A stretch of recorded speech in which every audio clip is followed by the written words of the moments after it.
اعوذ باللہ من الشیطان اللعین الرجیم بسم اللہ الرحمن الرحیم الحمد للہ وکفا وسلام علی عبادہ الذین اصطفیٰ. درود بھیجیے محمد وعلی.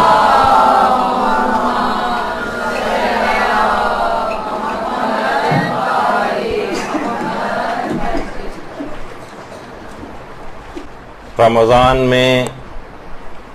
جو روزے رکھے جاتے ہیں اس میں سب سے زیادہ مسائل مریضوں کے حوالے سے، طبی لحاظ سے بہت زیادہ چیزیں پوچھی جاتی ہیں. تو ابتدائی طور پر روزوں سے مربوط وہ مسائل کے جن کا تعلق طب یا میڈیکل سائنس سے ہے اور مریضوں سے ہے، کون سی بیماریاں ایسی جس میں روزہ چھوڑ سکتے ہیں، بیماری میں روزہ چھوڑنے کا معیار کیا ہے، یہ انشاءاللہ آج کچھ ڈسکس ہوگا. اور جو وقت بچے گا اس میں کچھ مزید مسائل بھی آئیں گے. تو دیکھیے، سب سے پہلی بات تو یہ ہے کہ آج ہم لوگوں نے روزے کو بہت ہی مشکل مسئلہ بنا لیا ہے، جبکہ تاریخ اسلام کا اگر مطالعہ کریں تو لوگوں نے انتہائی سخت ترین حالات میں روزے رکھے. جو بالکل پہلا رمضان تھا جس میں روزے فرض کیے گئے تھے وہ تو انتہائی جھلستی ہوئی گرمیوں میں آیا تھا، اور آج رمضان میں کس قدر سہولیات موجود ہیں، رمضان میں کس قدر آسائشیں ہیں، اور اتنا ہی روزہ رکھنا ہم لوگوں کے لیے مشکل اور ناممکن ہوتا جا رہا ہے. یعنی وہ رمضان کی جس کے آنے پر معصومین علیہم السلام، اللہم صلی علی محمد وعلی محمد،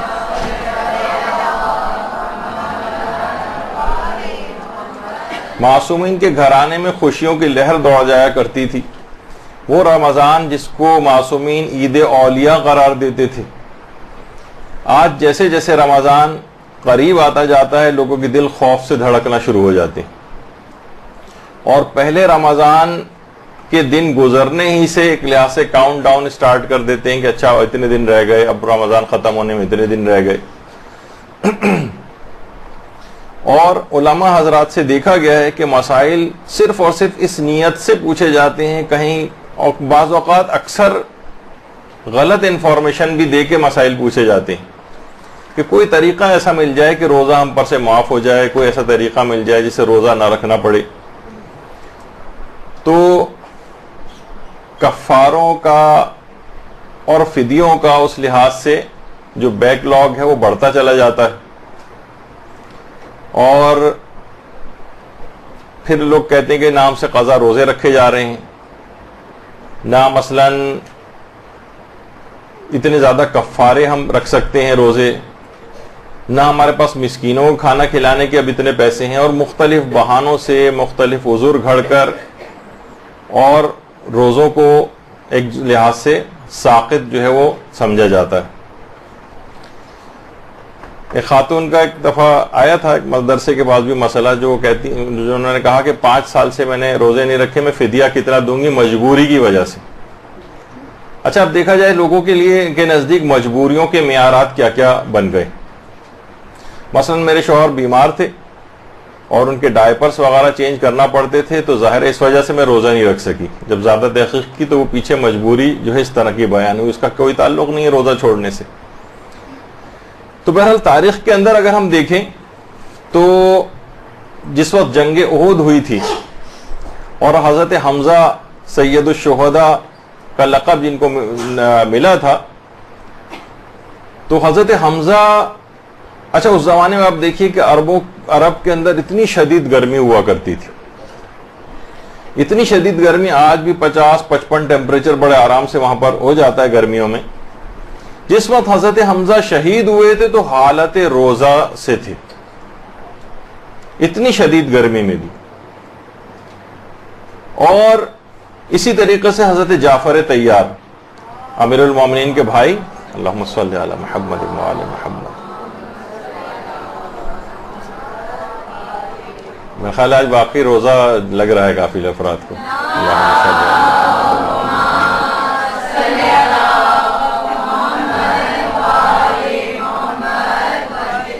کہ جس وقت جنگ موتا میں شہادت ہوئی تھی تو جس وقت جنگ شروع ہونے لگی اور ابتدا ہی سے گھوڑے سے نیچے اتر آئے اور پاپ یادہ جنگ حضرت جعفر طیار نے لڑی تھی، اور جب ان کا دایاں ہاتھ کٹ کر گرا تو اس کے بعد 70 تیر جعفر طیار کے جسم کے اندر پیوست تھے اور خون تیزی کے ساتھ بہہ رہا تھا۔ اصحاب حضرت جعفر طیار کو زخمی حالت میں اٹھا کر جو خیمہ مجروحین تھا جہاں پہ زخمی افراد کو رکھا جاتا تھا ٹریٹمنٹ وغیرہ کے لیے، وہاں لے کر آئے اور کسی نے ان کو پانی پیش کیا۔ انہوں نے انتہائی نقاہت میں اپنی آنکھیں کھولی، پانی کو دیکھا اور کہا کہ اسے غروب آفتاب تک کے لیے اٹھا کر رکھ دو، اگر زندہ رہا تو پی لوں گا، زندہ نہ رہا تو لب تشنا خدا کی بارگاہ میں حاضری دوں گا۔ تو پوچھا کہ انتظار کیوں ہے غروب آفتاب تک، آپ کیوں انتظار کر رہے ہیں؟ تو فرمایا کہ میں روزے سے ہوں، جعفر طیار۔ اسی طریقے سے ہمارے چھٹے امام جعفر صادق علیہ السلام کے فرزند، اللہم صلی علی محمد،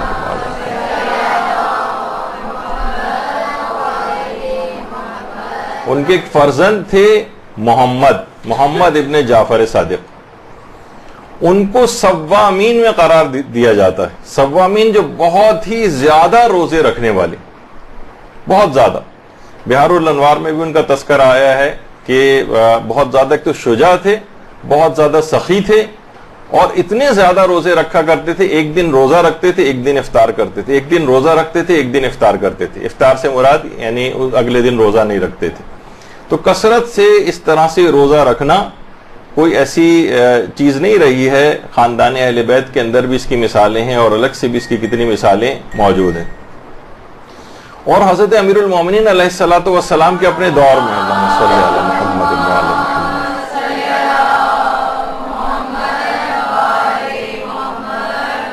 اس زمانے کی مومنات اتنی کثرت کے ساتھ روزے رکھا کرتی تھیں کہ باقاعدہ گھر کے مردوں نے آ کر امیر المومنین سے باقاعدہ شکایت کی تھی اور کہا تھا کہ ہماری گھرداری متاثر ہو رہی ہے، خواتین جو اتنے زیادہ روزے رکھنے لگی ہیں۔ تو پھر امیر المومنین علیہ السلام نے باقاعدہ وہ حکم نامہ جاری کیا تھا کہ جب تک مردوں کی یعنی شوہر کی اجازت نہ ہو تب تک مستحب روزہ عورت نہیں رکھ سکتی۔ تو آپ نے دیکھا کہ بہرحال اسی طریقے سے تاریخ کے اندر اگر ہم دیکھیں تو مختار کے متعلق ملتا ہے کہ مختار جب شدید جنگ ہو رہی تھی، شدید پیاس کا عالم تھا، اور اسی میں کچھ جنگ میں ذرا سی کچھ فراغت ملی تھی اور اس کے بعد مجاہدین کو لوگوں نے لا کے پانی وغیرہ پیش کیا تھا، تو سب مجاہدین پانی پینے لگے، لیکن مختار نے منع کر دیا اور کہا کہ میں تقرب الہی اور قاتلان حسین سے جہاد کی نعمت کی شکر گزاری میں روزے سے ہوں، میں پانی نہیں پی سکتا۔ اور اس کے بعد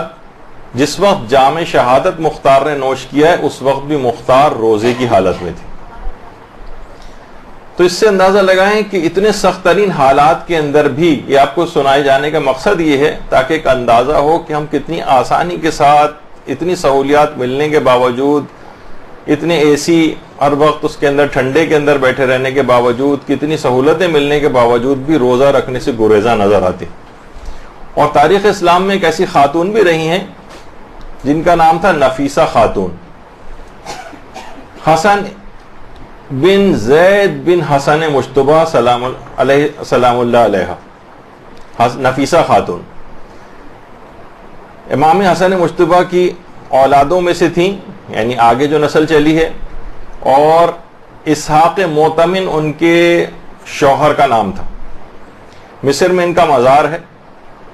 اور باقاعدہ کتاب جو ہے لکھی گئی ہے مصر کے ان لوگوں کے حالات پر، اسعاف الراغبین، اس کے اندر بھی یہ بات موجود ہے کہ نفیسہ خاتون نے اپنے ہاتھوں سے، کسی اور سے نہیں، اپنے ہاتھوں سے اپنے گھر میں اپنی قبر کھود رکھی تھی اور 30-35 سال تک اس قبر کے اندر بیٹھ کر تلاوت قرآن کرتی تھیں۔ اور بہت سے علماء نے یہاں تک یہ باتیں لکھی ہے کہ انہوں نے اپنی پوری 30-35 سال کی زندگی میں 6000 مرتبہ ختم قرآن اس قبر کے اندر بیٹھ کر کیا۔ درود بھیجیے محمد و آل محمد۔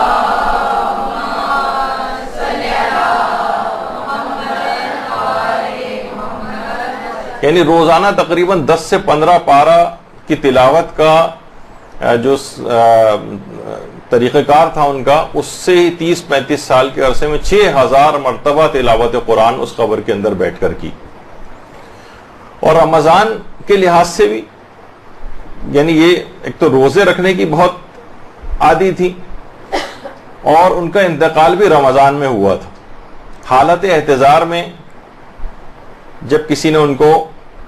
پانی پیش کیا تھا تو آپ نے اس وقت آنکھیں کھولی تھی اور کہا تھا کہ 30 سال سے میں یہ دعا مانگ رہی ہوں کہ میرے روزے کی حالت میں انتقال ہو، اور آج جب یہ موقع نصیب ہونے والا ہے مجھے، تو تم مجھے پانی پیش کر رہے ہو. اور اسی تلاوت قرآن کرنے کی اتنی عادی تھی کہ حالت احتضار میں تلاوت قرآن کر رہی تھیں. اور جس وقت سورہ انعام کی یہ والی آیت آئی، لہم دار السلام عند ربہم، اور اللہ کے پاس ان افراد کے لیے دار السلام ہے، یعنی جنت ہے، جس وقت یہ آیت تلاوت کی اسی وقت ان کی روح قفس انصری سے پرواز کر گئی. تو اس سے آپ اندازہ لگائیں. اللہم صلی علی محمد و علی محمد.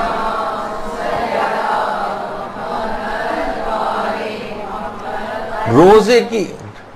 سورہ انعام کی آیت ہے، روزے کی حالت میں انہوں نے انتقال کیا، روزے کی حالت.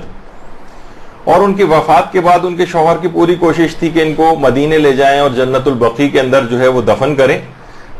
لیکن وہ خود تو یہی چاہتے تھے ان کے شوہر. لیکن مسئلہ یہ ہوا کہ اہل مصر نے بہت ان کے پاس آئے اور آ کر ان سے درخواست کی کہ ہم برکت کے لحاظ سے جو ہے ہم چاہتے ہیں کہ نفیسہ خاتون کو آپ یہیں دفن ہونے دیں. تو اسی کشمکش میں ایک دن تقریباً گزر گیا. رات کو جب اسحاق معتمن ان کے شوہر جب رات کو سوئے تو ان کو خواب میں پیغمبر اسلام ختم مرتبت صلی اللہ علیہ وآلہ وسلم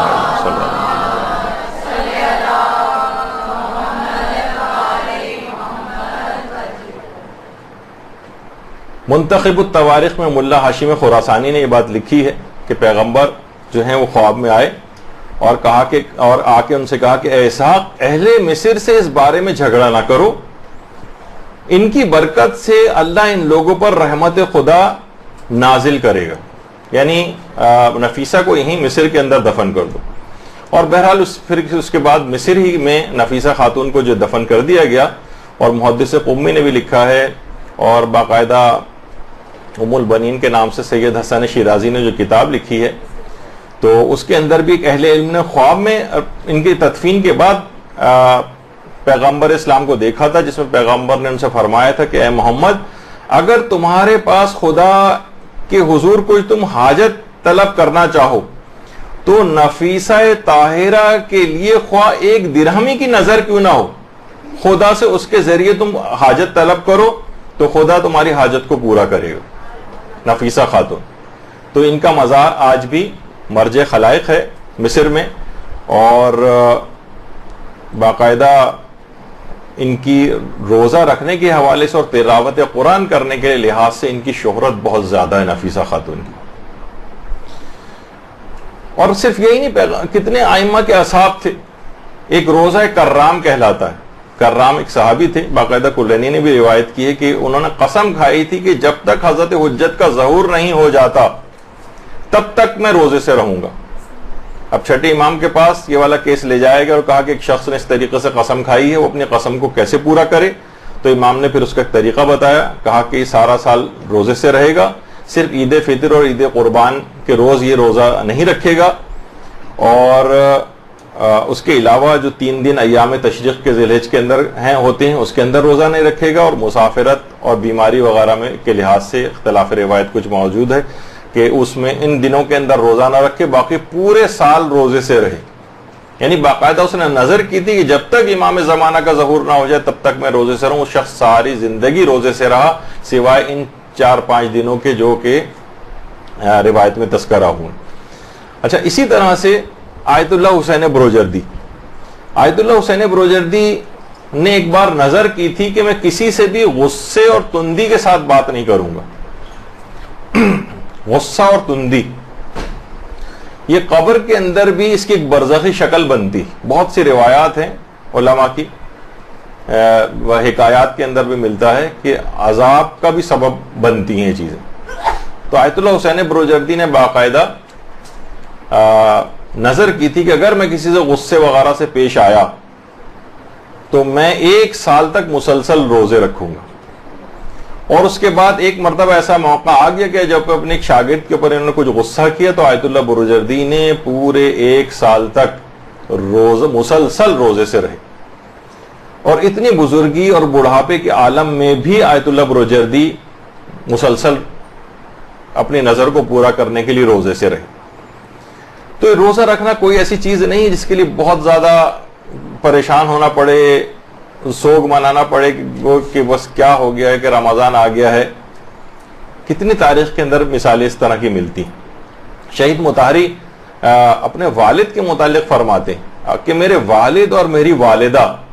یہ جو برابر میں کھڑے ہوئے ہیں شہید مطہری کے والد, اتنے روزے رکھتے تھے کہ خاص طور پر یہ جو 3 میں نے اپنی پوری زندگی میں فرماتے ہیں کبھی نہیں دیکھا کہ میرے والد اور والدہ نے کبھی بھی رمضان کو رجب اور شعبان کے روزوں سے ملائے بغیر کبھی رکھا ہو. یعنی مسلسل 3 مہینے تک تو اس طرح سے روزے رکھتے تھے اور اس کے علاوہ سال بھر بھی روزے سے رہتے تھے. ان کے والد کی تو بہت زیادہ, شہید مطہری کے والد ہیں, ان کی عبادت اتنی بزرگی, کمر جھکی ہوئی ہے اور اس کے باوجود بھی اتنی زیادہ عبادت اور روزے رکھنے کے حوالے سے ان کی شہرت بہت زیادہ. خود شہید مطہری نے اپنے والد اور والدہ دونوں کا تذکرہ کیا. اسی طریقے سے آیت اللہ ابو الحسن اصفہانی 80 سال 90 سال کی عمر تھی, لیکن اس میں بھی عمل ام داؤد اکثر کیا کرتے تھے جس میں 3 روزے اور اس کے بعد کتنا سخت عمل. اور اسی طریقے سے اتنی سہولیات کے باوجود دیکھیے کہ آیت اللہ ابو الحسن اصفہانی اور کتنی علماء کے وغیرہ کی مثالیں آپ کے سامنے ہیں. ہم اتنی سہولیات ملنے کے باوجود, اتنی سب چیزیں اور آسائشیں ملنے کے باوجود ہم روزہ رکھنے سے گریزاں.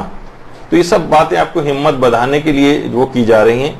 کہ بہرحال روزہ رکھنے سے انسان کو صحت بھی ملتی ہے, بیماریاں بھی اس سے دور ہوتی ہیں. تو جب تک کوئی صحیح ایسا بڑا نقصان نہ ہو تب تک روزہ رکھنے سے روگردانی نہیں کرنی چاہیے, اور کوئی ایسا جھوٹا سچی چیز بتا کر اپنے لیے ایسا فتویٰ کا انتظام نہیں کرنا چاہیے کہ جس سے روزہ جو ہے سوچیں کہ ہمارا معاف ہو جائے کسی بھی طرح سے. اور یہی وجہ ہے کہ امام خمینی چیز بہت ارشاد فرماتے تھے کہ دیکھیے دشمن کہتے تھے اگر ہمارا اقتصادی محاصرہ کرنا چاہتا ہے تو ہم رمضان کے فرزند ہیں, اور امام علی ہمارے روحانی پیشوا ہیں,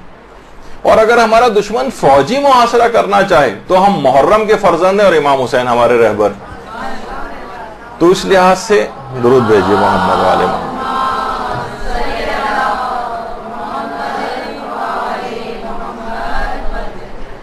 اچھا, اب دیکھیے جہاد عراق کے اندر جہاد چل رہا ہے, شام میں بھی ہو رہا ہے, اور دنیا میں مختلف جگہوں پر مجاہدین کتنی بڑی تعداد کے اندر ان جگہوں کے اوپر کتنے سخت ترین اتنی شدید گرمیاں. سوچیں کہ اس وقت عراق کے اندر شاید آج بھی 45-47 ٹیمپریچر وہاں پہ چل رہا ہے, 50 بڑے آرام سے کراس ہو جاتا ہے وہاں پر. آقا سیستانی نے باقاعدہ وہاں کے جو مجاہدین ہیں انہوں نے جب یہ سوال اس لحاظ سے پوچھا کہ ان کے لیے روزہ رکھنے کا کیا حکم, تو اس کے اندر بڑی تفصیل کے ساتھ یعنی تمام ان مجاہدین کے اوپر بھی روزہ معاف نہیں, کہا کہ نہیں, یعنی وہ روزہ رکھیں گے, نیت کریں گے باقاعدہ, اور اگر کوئی ایسی چیز آئی کہ جس سے ان کو یہ جو ادائے واجب ہے جہاد کا بہت زیادہ متاثر اگر اس سے ہو رہا ہے, بہت شدید حالت خراب ہو رہی ہے, تو فقط اتنا کم پانی اور کھانا وہ لے سکتے ہیں کہ جس سے ان کی وہ اضطراری کیفیت ختم ہو جائے, اور اس کے بعد رمضان کے بعد ان کو اس روزے کی قضا بھی کرنا پڑے گی. نہ صرف یہ کہ روزہ معاف نہیں ہے بلکہ وہی والا کہ اضطرار کا مسئلہ جو ایک عام شخص کے لیے وہی ان مجاہدین کے لیے بھی, ان کے لیے الگ سے کوئی مسئلہ نہیں ہے کہ وہ لوگ جو ہے ان کے اوپر روزہ معاف ہو جائے کہ ہم تو اتنا بڑا کام کر رہے ہیں, ہم تو اتنا بڑا جہاد کر رہے ہیں, ہمیں کھانے پینے کی اجازت مل جانی چاہیے, ہمیں روزہ چھوڑنے کی اجازت مل جانی چاہیے. نہیں, ان کو بھی مسلمانوں نے کتنی جنگیں اور جہاد جو ہیں وہ رمضان میں کیے ہیں, تو ان مجاہدین کے لیے بھی باقاعدہ الگ سے فتویٰ کی یہ مسئلہ. اس سے آپ کو مسئلے کی سنگینی کا اندازہ لگانا چاہیے کہ اتنا آسان مسئلہ نہیں ہے روزہ چھوڑنا, کہ اتنی آسائشوں میں کسی کو نزلہ ہو جاتا ہے تو روزہ چھوڑ رہا ہے, تو کسی کو کھانسی ہو رہی ہے تو روزہ چھوڑ رہا ہے, کسی کو معمولی سی کمزوری ہو رہی ہے تو روزہ چھوڑ رہا ہے. اور خواتین یہ سمجھتی ہیں کہ مثلا اگر وہ پریگنینسی ہو گئی ہے یا مثلا بچے کو دودھ پلانے کا مسئلہ ہے تو فوراً ان کا یہ ہوتا ہے کہ مجھے روزہ چھوڑنا ہے. ایسا نہیں, ابھی اس کی تفصیل آگے آئے گی. تو اس میں ایک یہ ہے کہ کیا یہ جو نقصان ہوتا ہے, نقصان کے اندر روزہ چھوڑا جاتا ہے, تو کیا معمولی سے نقصان کے احتمال سے روزہ معاف ہوتا ہے؟ دیکھیے یہ بات یاد رکھ لیجئے, صحت کے اعتبار سے معمولی نقصان پہنچنے کا جو ایک احتمال ہے اس سے روزہ معاف نہیں ہوتا. یعنی ایسا نقصان ہو جس کا عام طور پر برداشت کرنا جس کو بہت مشکل ہو, جس سے زندگی خطرے میں پڑ رہی ہو, یا کوئی شدید نقصان, اگر کوئی واقعی ایسا کوئی شدید نقصان ہے تو واجب تو چھوڑیے, روزہ رکھنا حرام ہو جاتا ہے. وہ ایک شدید نقصان والی کیفیت ہے. لیکن معمولی نوعیت کا ایک احتمالی خطرہ شاید ایسا ہو جائے, اس سے روزہ معاف نہیں ہوتا. یہ بات یاد رکھ لیجئے. اب یہ ہر شخص اس کے اور اللہ کے درمیان ہے, اس کے اندر کوئی مجتہد بھی بیچ میں نہیں پڑتا ہے, کوئی عالم بیچ میں نہیں پڑتا ہے, آپ کے اور اللہ کے درمیان معاملہ ہے. وہ اللہ کے جس کو کوئی دھوکہ نہیں دے سکتا. آپ کو خود دیکھنا پڑے گا کہ واقعی چاہے ڈاکٹر منع ہی کیوں نہ کر رہے ہیں, میرے اعتبار سے, میں خود بھی اس شعبے سے وابستہ ہوں, مجھے پتا ہے کہ اس معاملے کے اندر ہو سکتا ہے بہت سے ڈاکٹروں کو بات بری لگے, سب سے زیادہ ناقابل اعتبار شخصیت جو ہے وہ ڈاکٹر کی ہے, سوائے ہو سکتا ہے چند ایک مستثنیات ہو جو ان باتوں کو سمجھتے ہوں, ورنہ سارے ڈاکٹروں کا تقریباً میں نے 99% کو یہ دیکھا ہے کہ معمولی نقصان پر بھی وہ روزہ چھوڑنے کی تاکید کرتے ہیں. جب اس شریعت نے بھی اس بات کا اہتمام کیا کہ ڈاکٹر اگر کہہ بھی دے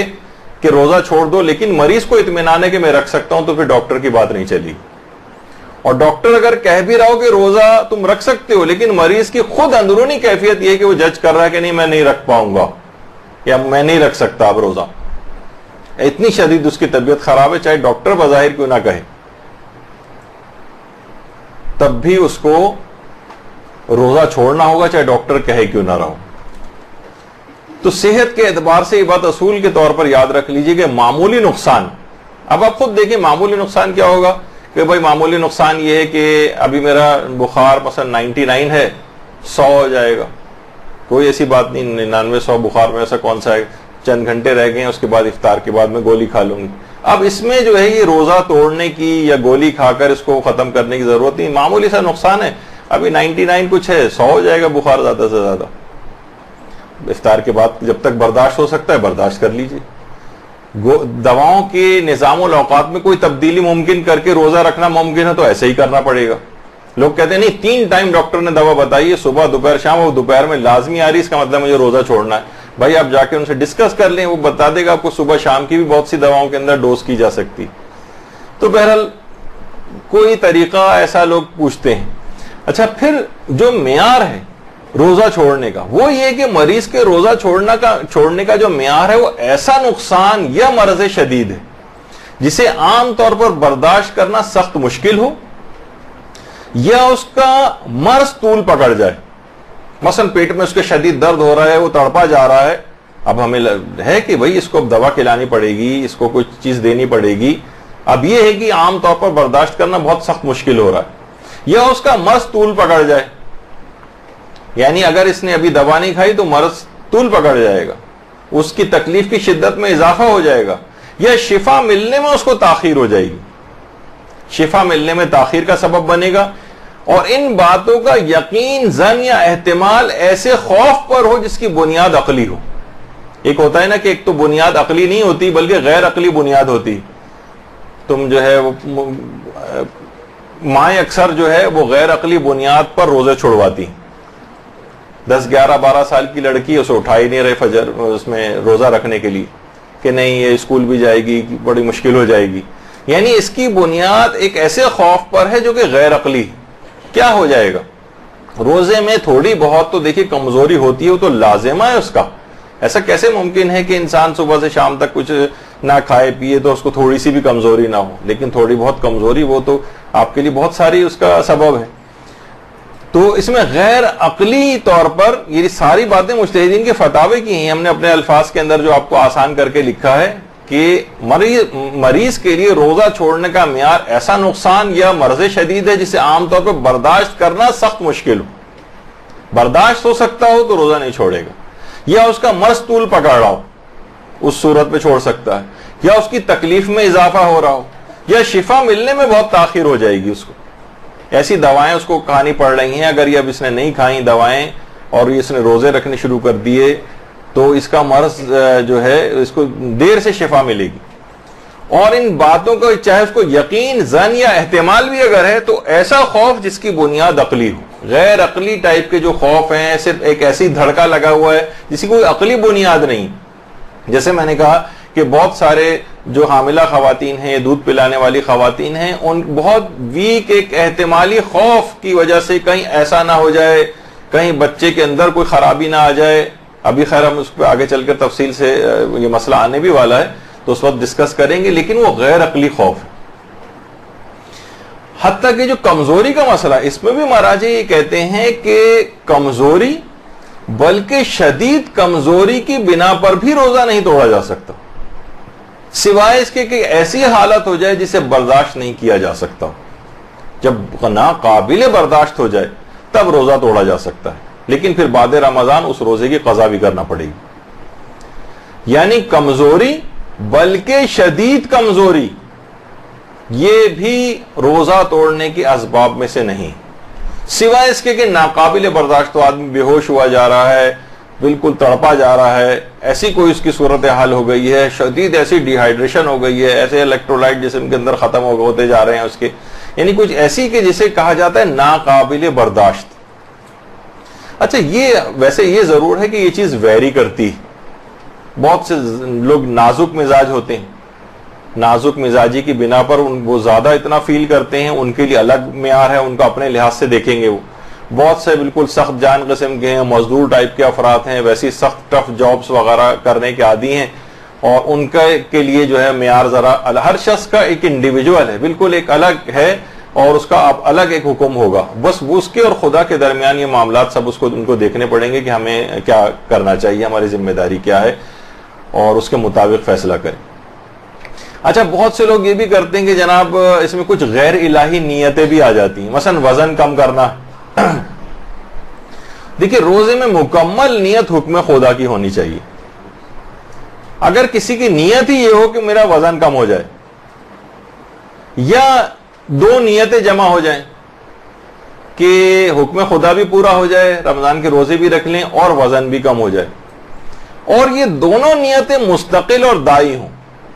تو روزہ باطل ہو جاتا ہے. اچھا اس کے کیا معنی مستقل اور دائی؟ یعنی ان میں سے کوئی ایک بھی نیت نہ ہو تو آپ روزہ نہیں رکھیں گے. دیکھیے دائی کہتے ہیں اصل میں ایسی چیز کو کہ جو کہ آپ کو کسی کام کے لیے ایک موٹیویشن پیدا کرتی. مثلا اتنی گرمیوں میں حالت روزہ میں آپ جب سب لوگ سو رہے ہیں، بستروں کے اندر ہیں، آپ لوگ اٹھ کر یہاں پر آ رہی ہیں ماشاءاللہ علم دین حاصل کرنے کے لیے، تو ایک دائی ہے آپ کے اندر، ایک موٹیویشن ہے آپ کے اندر جو آپ کو اٹھا کر اس گرمی کی شدت میں حالت روزہ میں یہاں لے کر آ رہا ہے، اس کو کہتے ہیں دائی. تو اگر دائی بالکل مستقل ہے، یعنی 50% یہ ہے کہ ہمیں روزہ بھی رکھنا ہے، اور 50% نیت کے اندر یہ ہے کہ وزن بھی کم ہو جائے، ان میں سے کوئی ایک بھی نیت، دونوں مستقل نیتیں، یعنی ایک بھی اگر کم ہو جائے گی تو آپ روزہ نہیں رکھتی. مثلا کہا جائے کہ بھائی وزن کم نہیں ہوگا، صرف روزے کا ثواب آپ کو ملے گا، تو آپ کہیں گے پھر میں نہیں رکھ رہی، بعد میں کبھی رکھوں گی. تو اب اس کا مطلب یہ ہوا کہ روزہ یہ جو ڈائٹنگ کی یہ والی جو نیت ہے وزن کم کرنے کے اعتبار سے، یہ آپ کے روزے کو باطل کرے گی. لیکن اگر نیت ہو 100% حکم خدا کی، لیکن دماغ میں خود بخود یہ خیال اور فائدہ آ رہا ہے کہ بھئی روزہ رکھیں گے تو ظاہر وزن بھی کم ہو ہی جائے گا، ایک فائدہ ہے وہ دماغ میں ضمنی طور پر آپ کے آ رہا ہے، تو اس سے روزے پر فرق نہیں پڑتا، اس سے روزہ بالکل صحیح شمار کیا جائے گا اور صحیح سمجھا جائے گا. تو روزے میں مکمل حکم خدا کی نیت ہونی چاہیے. انسان کو اپنی نیت کو، اچھا نیت دیکھیے رک کر، ایک تو نیت ہم وہ سوچتے ہیں کہ وہ الفاظ کا دہرانا، وہ الفاظ کے دہرانے کی کوئی اہمیت نہیں، صرف دل کے اندر آپ کے پورا ایک خیال ہونا چاہیے، ارادہ ہونا چاہیے کہ میں حکم خدا کی بجا آوری میں صبح صادق سے لے کر غروب آفتاب تک ان تمام چیزوں سے اپنے آپ کو بچاؤں گی کہ جو منع کی گئی. تو نیت کو انسان کو اپنی اچھی بنانا چاہیے اور چیک بھی کرتے رہنا چاہیے. اچھا خواتین کے حوالے سے ایک سوال، کیونکہ طبی لحاظ سے بہت ساری چیزیں آ رہی ہیں اس کے اندر، تو کیا ایسی ادویات استعمال کر سکتی ہیں؟ وہ چاہتی ہیں کہ بھئی ابھی تو موقع ایسا ہے کہ ہم روزے سب کے ساتھ رکھ لیں گے، بعد میں روزے بہت مشکل ہو جاتے ہیں، قضا کرنا مشکل ہو جاتا ہے، بعض اوقات کفارہ تاخیر لازم آنے لگتا ہے، تو کیا ہم اپنے مخصوص ایام کو روکنے کے لیے کوئی ایسی دوائیں استعمال کر سکتے ہیں؟ تو جواب یہ کہ جی ہاں استعمال کر سکتے ہیں، لیکن زیادہ بہتر یہ ہے کہ ان ادویات کو بہرحال یہ میں فقہی طور پہ نہیں کہہ رہا، ویسے مشورے کے طور پر کہ ان ادویات کو استعمال نہ کیا جائے۔ دیکھیے اس میں بہت ساری پرابلم ہوتی ہیں، بہت سے اس کے سائیڈ ایفیکٹ اس طرح کے ہوتے ہیں، بہت سی جس چیز کو روکنے کے لیے اتنی تگ و دو کی جاتی ہے کہ ہم رمضان کے روزے رکھ سکیں، وہ اتنے مشکوک بن جاتے ہیں، بہت سے سائیڈ ایفیکٹ ہیں، بریک تھرو بلیڈنگ وغیرہ اس طرح کی چیزیں ہوتی ہیں کہ آپ کو پھر سمجھ میں نہیں آتا کہ یہ کون سا والا استحاضہ ہے کہ ماہوار نجاست ہے، کیا ہے، کچھ بھی سمجھ میں نہیں آ رہا ہوتا۔ اور بہت ساری خواتین جو بیچاری جو حج پہ جاتی ہیں، عمرے پہ جاتی ہیں، وہاں ان ادویات کو استعمال کرتی ہیں تو اکثر بہت زیادہ کمپلیکیشن اور چیزیں، اور ان کے لیے اتنا مشکل مسئلہ بن جاتا ہے وہاں پر اس کی شناخت کرنا کہ سمجھ میں نہیں آتا کہ اب ہماری ذمہ داری کیا ہے۔ تو اگرچہ شریعت نے ہر جگہ فقہی حکم آپ کو یہی ملے گا کہ اگر کوئی ہیلتھ ہیزرڈ اس کے نہیں ہو رہا ہے تو اس کو استعمال کرنے کی اجازت ہے، اور پھر اللہ نے ایک سائیکل بنایا ہے، ایک چیز بنائی ہے، اس میں آپ پر روزہ معاف کر رہا ہے، تو آپ کو اس کا ایک نظام ہے، اس کا ایک فطری نظام اس نے قائم کیا، تو اسے آپ بائی پاس کیوں کرنا چاہتی ہیں؟ دیکھیے بہت ساری چیزیں ایسی ہیں کہ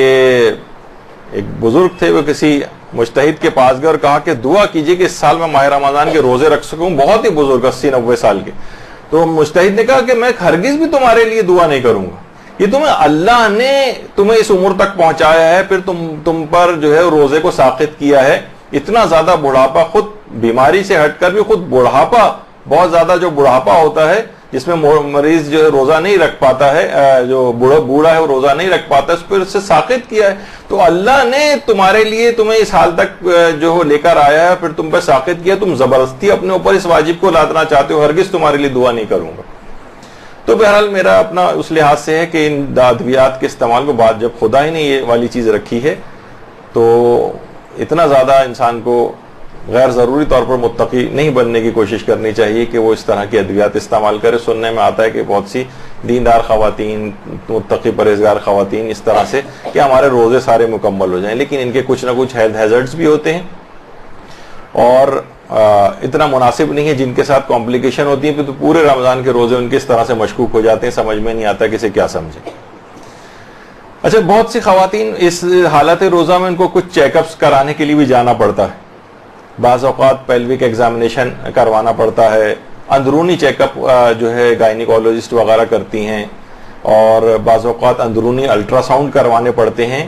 تو عموماً خواتین یہ سوچتی ہیں کہ بھئی اندرونی چیک اپ ہوگا یا اندرونی الٹرا ساؤنڈ ہوگا تو پھر ہمارا جو ہے روزہ ہم نہیں رکھ سکیں گے، ہمارا روزہ باطل ہو جائے گا۔ تو یہ بات یاد رکھ لیجئے کہ ان چیزوں سے روزہ باطل نہیں ہوتا ہے اور یہ بالکل جائز ہے، اور ان کو روزہ رکھنا پڑے گا ان تمام چیک اپس کے باوجود، ان تمام ٹیسٹ اور الٹرا ساؤنڈ کے باوجود ان پہ روزے پہ کوئی فرق نہیں پڑے گا۔ اکثر خواتین کے ساتھ یہ مسئلہ ہوتا ہے کہ وہ روزے چھوڑ دیتی ہیں، اس طرح کے کوئی چیک اپس وغیرہ انہیں کروانے پڑے یا الٹرا ساؤنڈ کروانا پڑے اندرونی، تو پھر وہ یہ مبتل روزہ نہیں۔ اچھا، حاملہ خواتین کے حوالے سے ایک مسئلہ بہت زیادہ چیز پیش آتی ہے۔ تو دیکھیے پہلا والا اصول، ابھی آگے کچھ نہ پڑھیں، آپ صرف پہلی لائن اس کے اندر پڑھیں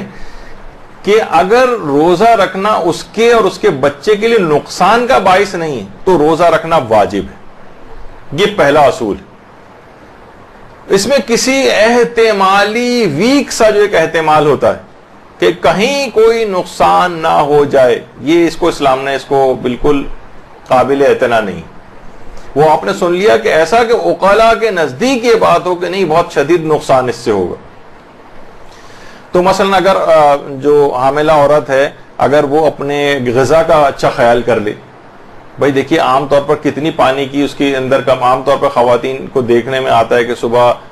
اب تو لائف سٹائل ہی ہو گیا کہ رات کو پوری رات جاگتے ہیں، صبح سوتی ہیں اور اس کے بعد 3-4 بجے تک سو کر اٹھ رہے ہیں، تو اس کے بعد 2-3-4 جو ہے صرف گھنٹے صرف گزارنا، ایسا کون سی اس میں قباحت لازم آ رہی ہے کہ اتنا نقصان ہوا چلا جا رہا ہے کہ جس سے روزہ چھوڑا جائے؟ غذا کا انسان اپنا خیال کر لے، سحر و افطار کے درمیان پانی کی اتنی مقدار اپنے اندر اسٹور کر لے جس طریقے سے جتنی ضرورت ہوتی ہے عام طور پر، تو اس سے کوئی نقصان نہیں ہوگا بلکہ فوائد ہوں گے، بلکہ اس پہ ہماری پوری گفتگو ہو چکی ہے کہ روح ایمان اس کے جسم سے نکل جاتی، جو بھی کوئی بلا عذر شرعی اس طرح سے روزہ چھوڑتا ہے، تو وہ بچہ روزہ خوری کا، اور ولادت کے بعد جو مائیں جو ہے عام طور پہ 40 دن تک غسل کیے بغیر اور نمازیں چھوڑتی ہیں اپنی، تو وہ روزہ خوری کا پیغام لے کے پیدا ہوتا ہے، نمازوں کو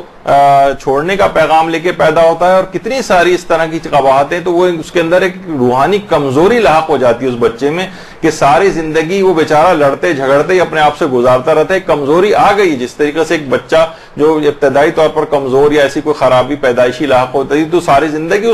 اس کو لڑتے ہوئے گزارنا پڑتی، تو اسی طریقے سے وہ روحانی کمزوری لے کر پیدا ہوگا۔ تو خواتین کو دیکھنا چاہیے کہ اس وقت اگر وہ ان کے لیے روزہ رکھنا نقصان کا باعث نہیں بن رہا ہے تو واجب ہے کہ روزہ رکھیں، اپنے غذا وغیرہ کا خیال رکھیں، اور انشاءاللہ کوئی ان کو نقصان نہیں ہوگا۔ اچھا، اب یہ آپ کو بتایا جائے کہ یہ اچھا فدیے کے اعتبار سے اچھا اب دو مسئلے بنتے ہیں۔ پہلے ہم سب سے نیچے والے پیراگراف پہ اب آ جاتے ہیں۔ اگر حمل پہلے مہینے سے لے کر 7ویں مہینے کے آخر تک کا ہے تو اس کو اسلام یعنی یہ اس کی ڈیلیوری ابھی بہت اس کو سمجھتا ہے کہ ابھی دور ہے، اور وہ فدیے والا مسئلہ اس کے اوپر نہیں آتا۔ اس میں اس کا وہی حکم ہوگا کہ عام طور پر جو ایک بیمار کا شدید نقصان بیماری کی وجہ سے پہنچنے کا جو احتمال ہوتا ہے وہ والا حکم ہوگا اس کا۔ یعنی اگر بچہ جو ہے وہ 1 مہینے سے لے کر 7 مہینے تک کا ہے، 7 مہینے کے آخر تک، اس دوران اگر اتنا قوی اس کا امکان ہو جائے کہ اس کو شدید نقصان اس عورت کو ہوگا یا اس کے بچے کو ہوگا، تو پھر وہ روزہ چھوڑ سکتی ہے، اور بعد رمضان اس کو صرف اور صرف قضا کرنی ہے، کوئی کفارہ اور فدیہ نہیں دینا۔ یہ ایک فرق ہے۔ لوگ سوچتے ہیں کہ بس حاملہ روزہ چھوڑ دے تو فدیہ دے دے، نہیں، دو فرق ہے۔ ہاں، البتہ اگر حمل 8ویں یا 9ویں مہینے میں اور اس سے آگے کے لیے ہو، آگے کا ہو، اور اسے خود نقصان پہنچنے کا اندیشہ ہو یا اس کے بچے کو نقصان پہنچنے کا اندیشہ ہو، تو پھر وہ روزہ چھوڑ سکتی، اور بلکہ نقصان کے شدید خوف میں تو روزہ چھوڑنا واجب ہو جاتا ہے۔ شدید خوف، عقلی شدید خوف اگر ہو، کوئی ایسی بیماری ہو رہی ہے، کوئی ایسی کمی ہوئی جا رہی ہے، بچے کی گروتھ ریٹارڈیشن ایسی ہو رہی ہے، اس کا کاز مثلا یہی ہے کہ اگر اس نے اپنی غذا اور یہ سب کا خیال نہیں کیا، پانی وغیرہ کا، تو بچے کو اور نقصان پہنچے گا، تو ٹھیک ہے، پھر یہ روزہ چھوڑ دے اور اس کے بعد اس کا فدیہ دے دے۔ یعنی 3 پاؤ کھانا، آٹا، یا بھی بہت سی اور چیزیں بھی ہیں، وہ کسی مستحق کو کفارے کے طور پر دے۔ یعنی اس میں 3 ایک لحاظ سے مسئلے کے شقیں بنتی ہیں۔ ایک تو یہ کہ اگر وہ رکھ سکتی ہے روزے اور کمزوری ہو رہی ہے، اس سے کوئی فرق نہیں پڑتا، تو آپ نے سن لیا کہ شدید کمزوری بھی روزہ چھوڑنے کا باعث نہیں بنتی۔ نقصان، شدید نقصان جس کی عقلی کوئی توجیہ ہو، عقل کہہ رہی ہو کہ اسے لازمی روزہ چھوڑنا چاہیے، تو پھر اگر پہلے مہینے سے لے کر 7ویں مہینے تک کا معاملہ ہے تو پھر وہ شدید نقصان کے خوف کی وجہ سے روزہ چھوڑے گی، اور بعد رمضان قضا کرے گی، کفارہ اور فدیہ وغیرہ کا مسئلہ نہیں۔ اور 8ویں مہینے کے بعد سے لے کر ڈیلیوری تک کے ٹائم میں اگر کبھی کوئی ایسا کوئی خوف اس کو درپیش ہوتا ہے تب بھی وہ روزہ چھوڑ سکتی ہے، اور فرق یہ ہوگا کہ قضا کے ساتھ ساتھ اس کو ایک فدیہ بھی دینا پڑے گا۔ جو حاملہ عورتیں جب روزہ چھوڑ، لوگ فقط ایک ہی مسئلہ اس میں سمجھتے ہیں کہ بس فدیہ دینا ہے اس کو، روزہ حاملہ ہے تو روزہ چھوڑے گی اور فدیہ دے دے گی، نہیں، ایسا نہیں۔ اس کے اندر یہ شقیں ہیں جس کو مد نظر رکھنا چاہیے کہ کب ایسا کیا جاتا ہے۔ اچھا، پھر بچوں کو دودھ پلانے والی ماؤں کا بڑا مسئلہ آتا ہے۔ کتنا بھی ہم اس کو پھیلائیں ان مسئلوں کو، لیکن لوگ خواتین پھر بھی اس بات کو سمجھتی نہیں۔ دیکھیے، اس کے اندر بھی یہ ہے کہ اگر ماں کسی وجہ سے اس کمی کو پورا کر سکتی، مثلا بچے کو فیڈ مکمل طور پر نہیں مل رہی، لیکن ماں یہ کر سکتی ہے کہ مثلا ڈبے کا دودھ لگا سکتی، یعنی اس کو سپلیمنٹ یا کمپلیمنٹ کرنے کے لیے ایک لحاظ سے کمی اگر ہو رہی ہے تو اس کمی کو کسی بیرونی ذرائع سے پورا کر دے۔ مثلا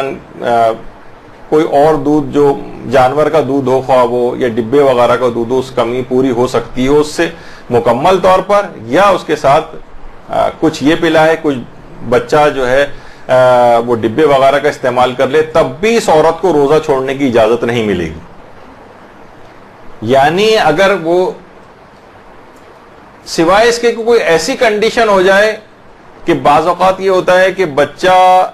ایک دفعہ ڈبے کے دودھ کی طرف چلا جاتا ہے تو پھر واپس ماں کے دودھ کی طرف نہیں آ پاتا،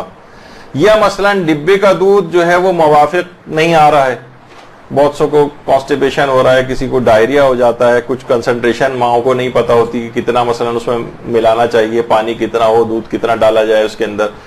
یا بچوں کو کوئی ڈائریا، کوئی انٹالرنس ہو رہی ہے اس سے، کوئی ایسے کوئی الرجک ری ایکشن ہو رہا ہے، کوئی بھی اس طرح کی بات کہ جس سے بچہ بیرونی کوئی اور دودھ نہ لے سکے، اور ماں اگر پلا رہی ہے تو بچے کو کمی ہو رہی ہے، نقصان پہنچ رہا ہے، یا ماں کے اندر کوئی ایسی کمی ہو رہی ہے اور نقصان پہنچ رہا ہے، تو پھر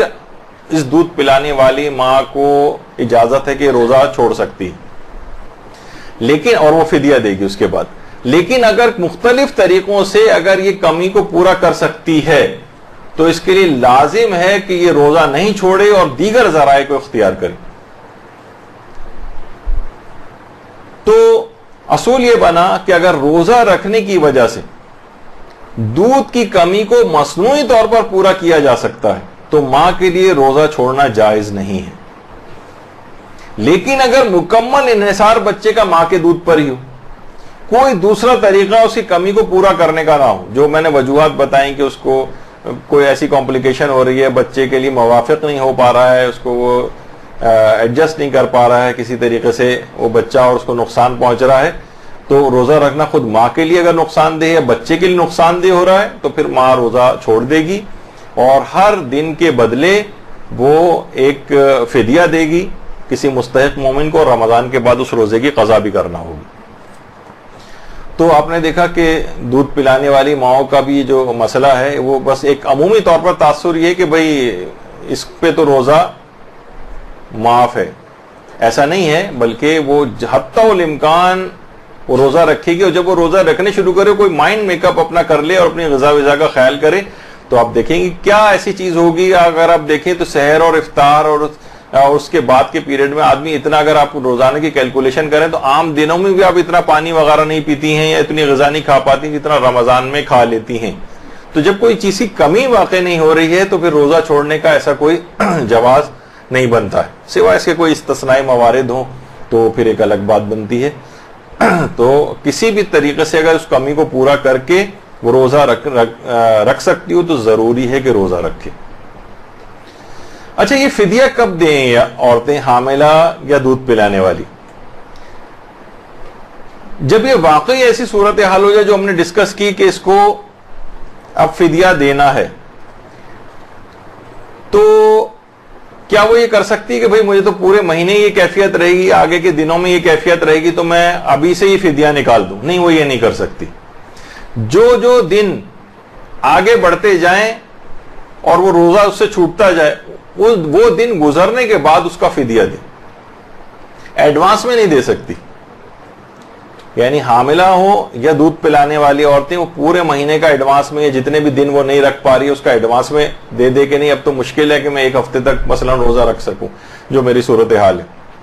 تو ایڈوانس میں نہیں دے سکتی، ایک ایک دن گزرنے کے بعد بھی دے سکتی ہے. یا یہ بھی کر سکتی ہے کہ ابھی فوراً نہ دے، عید وغیرہ ہو جائے اور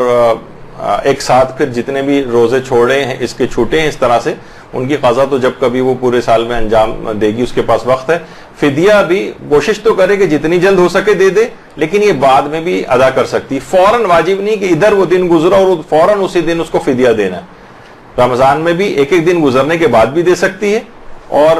بہت سارے دن اس طرح سے جمع ہو جائیں تو اس کے بعد بھی اکٹھے ان کا فدیہ بعد میں بھی ادا کیا جا سکتا ہے. اور رمضان کے بعد تو وہ قضا انجام دیں گی ہی. تو بہت سی خواتین کو یہ دیکھا گیا ہے اور بہت سے مریضوں کو بھی دیکھا گیا ہے کہ وہ ایڈوانس میں ہی اپنا پورا فدیہ نکال دیتے ہیں. صرف ایک دو افراد کو صرف اجازت ہے کہ وہ ایڈوانس میں نکال سکتے ہیں، وہ بھی آگے چل کر آئے گا، لیکن ان افراد کو اجازت نہیں. اچھا دیکھیے، بہت سے بوڑھے افراد جو ہوتے ہیں وہ اس کے اندر شامل، یعنی بڑھاپے کے باعث روزہ رکھنا جن کے لیے باعث مشقت ہو.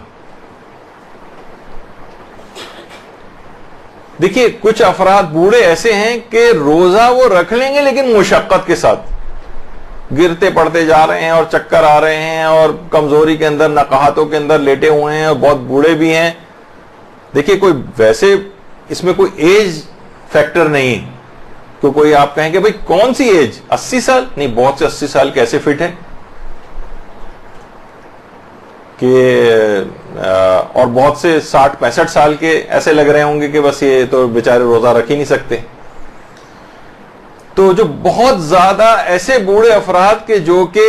روزہ رکھ تو لیں گے لیکن مشقت کے ساتھ روزہ رکھیں گے, یہ روزہ چھوڑ سکتے ہیں اور ان کو ایک فدیہ دینا پڑتا ہے, فدیہ ان کے اوپر ہوتا ہے. اور بہت سے بوڑھے ایسے ہیں جو روزہ رکھ ہی نہیں سکتے, مشقت کے ساتھ بھی نہیں رکھ سکتے, ان پر سے فدیہ معاف ہے. دیکھیے اس کی بوڑھوں کی بھی دو کیٹیگری ہیں. ایک کیٹیگری وہ ہے کہ جو مشقت کے ساتھ روزے رکھ سکتی ہے. ایک ہوتا ہے کہ نارمل طریقے سے روزہ والا مسئلہ کہ بوڑھے ہیں لیکن روزہ رکھ رہے ہیں, کوئی مسئلہ نہیں ہے, چل پھر رہے ہیں, آ جا رہے ہیں, کھا پی رہے ہیں, اور معمولی سی اگر کمزوری ہوتی بھی تو کوئی فرق نہیں پڑتا, ان پہ تو واجب ہے کہ روزہ رکھیں. لیکن کچھ ایسے ہیں جو بہت بڑھاپے کی وجہ سے بہت زحمت میں پڑ کر روزہ رکھ سکتے ہیں, ان کے اوپر سے روزہ معاف ہے اور وہ فدیہ دیں گے. اچھا, فدیہ ایسے افراد یہ رمضان شروع ہوتے ہی پورے رمضان کا فدیہ دے سکتے ہیں. ان کو ہماری فقہی اصطلاح میں شیخ اور شیخہ کہا جاتا ہے, یعنی جو اتنے بوڑھے ہو جائیں کہ بڑھاپے کی وجہ سے روزہ ساقط ہو رہا ہو. اور بہت سے بوڑھے ایسے جو رکھ ہی نہیں سکتے ہیں, مشقت سے بھی نہیں رکھ سکتے, ان پر سے فدیہ بھی معاف ہے. نہ قضا ہے نہ فدیہ ہے, کچھ بھی نہیں, بس معاف. تو صرف یہ لحاظ سے کیٹیگری بنتی ہے بہت بوڑھے افراد کی, یہ اول رمضان شروع ہوتے ہی نکال سکتے ہیں جو مشقت کے ساتھ روزہ رکھ رہا ہو. اور جو رکھ ہی نہیں سکتا اس پر تو ویسے ہی معاف ہے, وہ بھی چاہے ویسے ہی اپنے اس کے لیے شک ہو رہا ہے, اس کو پتہ نہیں میں اس کیٹیگری میں ہوں یا نہیں, تو وہ بھی احتیاطاً دینا چاہے تو دے سکتا ہے شروع رمضان سے. اچھا, رمضان میں لوگ اکثر پوچھتے ہیں بلڈ ٹیسٹ وغیرہ کرانے کا مسئلہ, لیبارٹریز جاتے ہیں, بلڈ نکالنا پڑ رہا ہے, تو خون نکلوانے سے یہ بالکل جائز ہے اور اس سے روزہ باطل نہیں ہوتا, اس سے کوئی فرق نہیں پڑتا کتنا بھی خون نکال لیا جائے. اسی طریقے سے حالت روزہ میں شوگر بھی چیک کی جا سکتی, ظاہر ہے اس میں بھی بلڈ نکالا جا رہا ہے. اچھا, شوگر کے مریض کے لحاظ سے بھی یہ ہر شوگر کا مریض ذرا الگ ہے, ہم کی کوئی ایک حکم سب پہ مریضوں پہ نہیں لگا سکتے. بہت سے مریض ایسے ہیں, کتنی ویب سائٹس موجود ہیں, کتنے ڈاکٹروں کے ٹی وی پروگرامز آتے ہیں کہ کون کون سی احتیاطیں رکھ کے جو زیادہ کمپلیکیٹڈ جن کی شوگر نہیں ہے وہ روزہ رکھ سکتے ہیں. لیکن یہ احتیاط کر لیں, دوا کے ڈوز یہ کر لیں, انسولین کے ڈوز کم اور زیادہ کیے جا سکتے ہیں, وہ ظاہر ہے وہ ڈاکٹروں سے مشورے وغیرہ کے بعد. ایسا نہ ہو کہ کوئی زبردستی جو ہے وہ کسی کو نقصان ہو جائے اور بعد میں ہمیں آ کے پکڑ کے آپ نے اتنے سخت مسئلے بتائے جس کی وجہ سے دیکھیں انہوں نے روزہ رکھا اور یہ نقصان ہو گیا. وہ تو ہر مریض خود دیکھے کہ جب بھی میں نے کہا کہ ہر مریض منفرد ہے, ایک الگ انڈیویجول ہے, اس کا حکم بالکل دوسرے سے الگ ہے. تو نہ تو تمام شوگر کے مریضوں پر سے روزہ معاف ہے اور نہ ہی تمام شوگر کے مریض ایسے ہیں کہ جن کے اوپر روزہ رکھنا واجب ہو. یہ ہر شخص کا ایک بالکل الگ مسئلہ ہے, وہ خود دیکھے کہ وہ رکھ سکتا ہے یا نہیں رکھ سکتا. اگر وہ اپنی ڈائٹ کو مینٹین کرتے ہوئے, دوا کو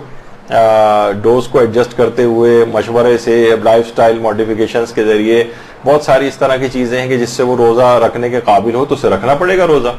اور اگر اس طرح کی کوئی صورتحال ہوتی ہے کہ ایک دم سے شوگر بہت ڈاؤن اس کی ہو جاتی ہے اور مسائل اس کے ساتھ ہوتے ہیں, تو پھر وہ اپنے شرعی فریضے پر, کیونکہ شدید نقصان پہنچنے کا اندیشہ ہے, تو پھر اس موقع پر وہ روزے کو توڑ سکتا ہے. اچھا, اسی طرح سے خون کے بلڈ ڈونیشن باقاعدہ اکثر روزے کی حالت میں دینے کا ایک مسئلہ ہوتا ہے. تو خون کا عطیہ بھی دے سکتے ہیں, بلڈ بھی ڈونیٹ کر سکتے ہیں. 21 رمضان آتی ہے, مختلف کیمپس وغیرہ لگتے ہیں, اس کے اندر بھی لوگ بلڈ ڈونیٹ کرتے ہیں. تو لوگ عام طور پر دماغ میں یہ آتا ہے کہ کہیں جسم سے خون نکالنے سے روزہ باطل تو نہیں ہو جاتا. تو باطل نہیں ہوتا ہے, البتہ اگر خون کے اتنا زیادہ خون نکالا جائے جس سے کمزوری ہونے لگے, اس کو ضعف کا باعث بننے لگی, تو اس صورت میں یہ بلڈ ڈونیٹ کرنا یہ مکروہ ہے,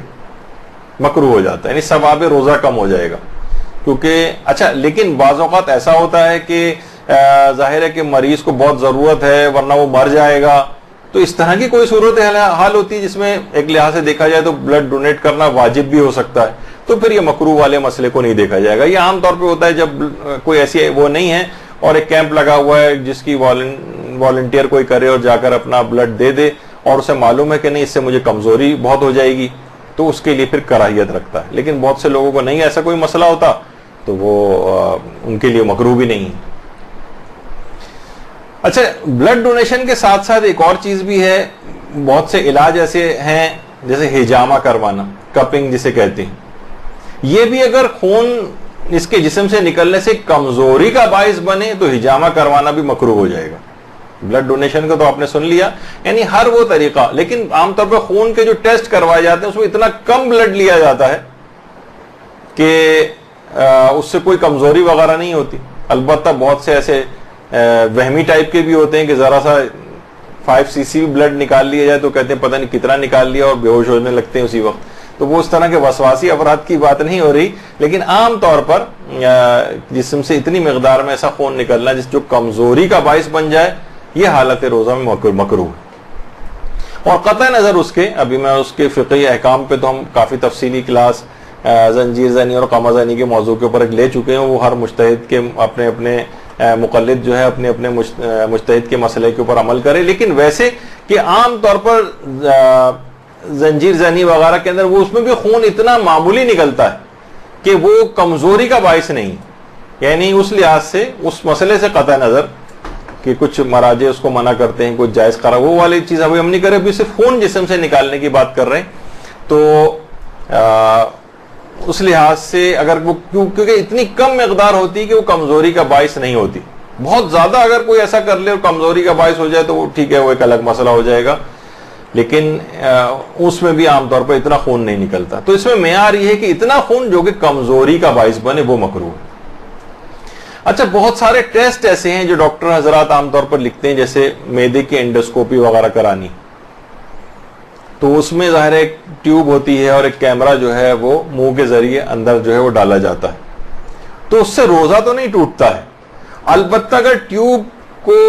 اندر داخل کرنے کے لیے اس پہ کوئی ایسی رطوبت لگائی گئی, کوئی ایسی کوئی سلپری چیز اس کے اوپر لگائی گئی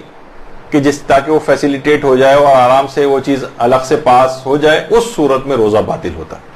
اور اگر یہ اس کو ٹالا جا سکتا ہے, بھئی ابھی اینڈوسکوپی ہم نہیں کرا رہے, کوشش ہم ٹھیک ہے ہم رمضان کے بعد کروا لیں گے, اور کوئی ایسا نقصان نہیں ہے تو اس کو تاخیر کر دی جائے اس میں. لیکن اگر واقعی کرانے کی ضرورت پیش آ جائے تو پوچھ لیں کہ وہ کیمرے کو اس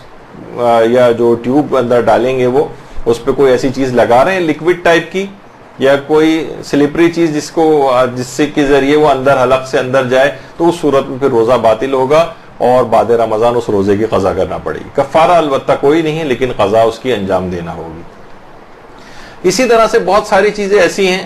کہ جو مثلا بہت سے لوگ پائلز کے یا بواسیر کے یا ہیمورائڈز جس کو کہتے ہیں اس کے مریض ہوتے ہیں, تو ان کو باقاعدہ اجابت کی جگہ سے پروکٹوسکوپی کرانی پڑتی ہے کہ تاکہ شناخت کر سکیں کہ پائلز ہیں یا نہیں, یا ان کا کون سی ٹائپ کا کہ پائلز اس کو ہیں.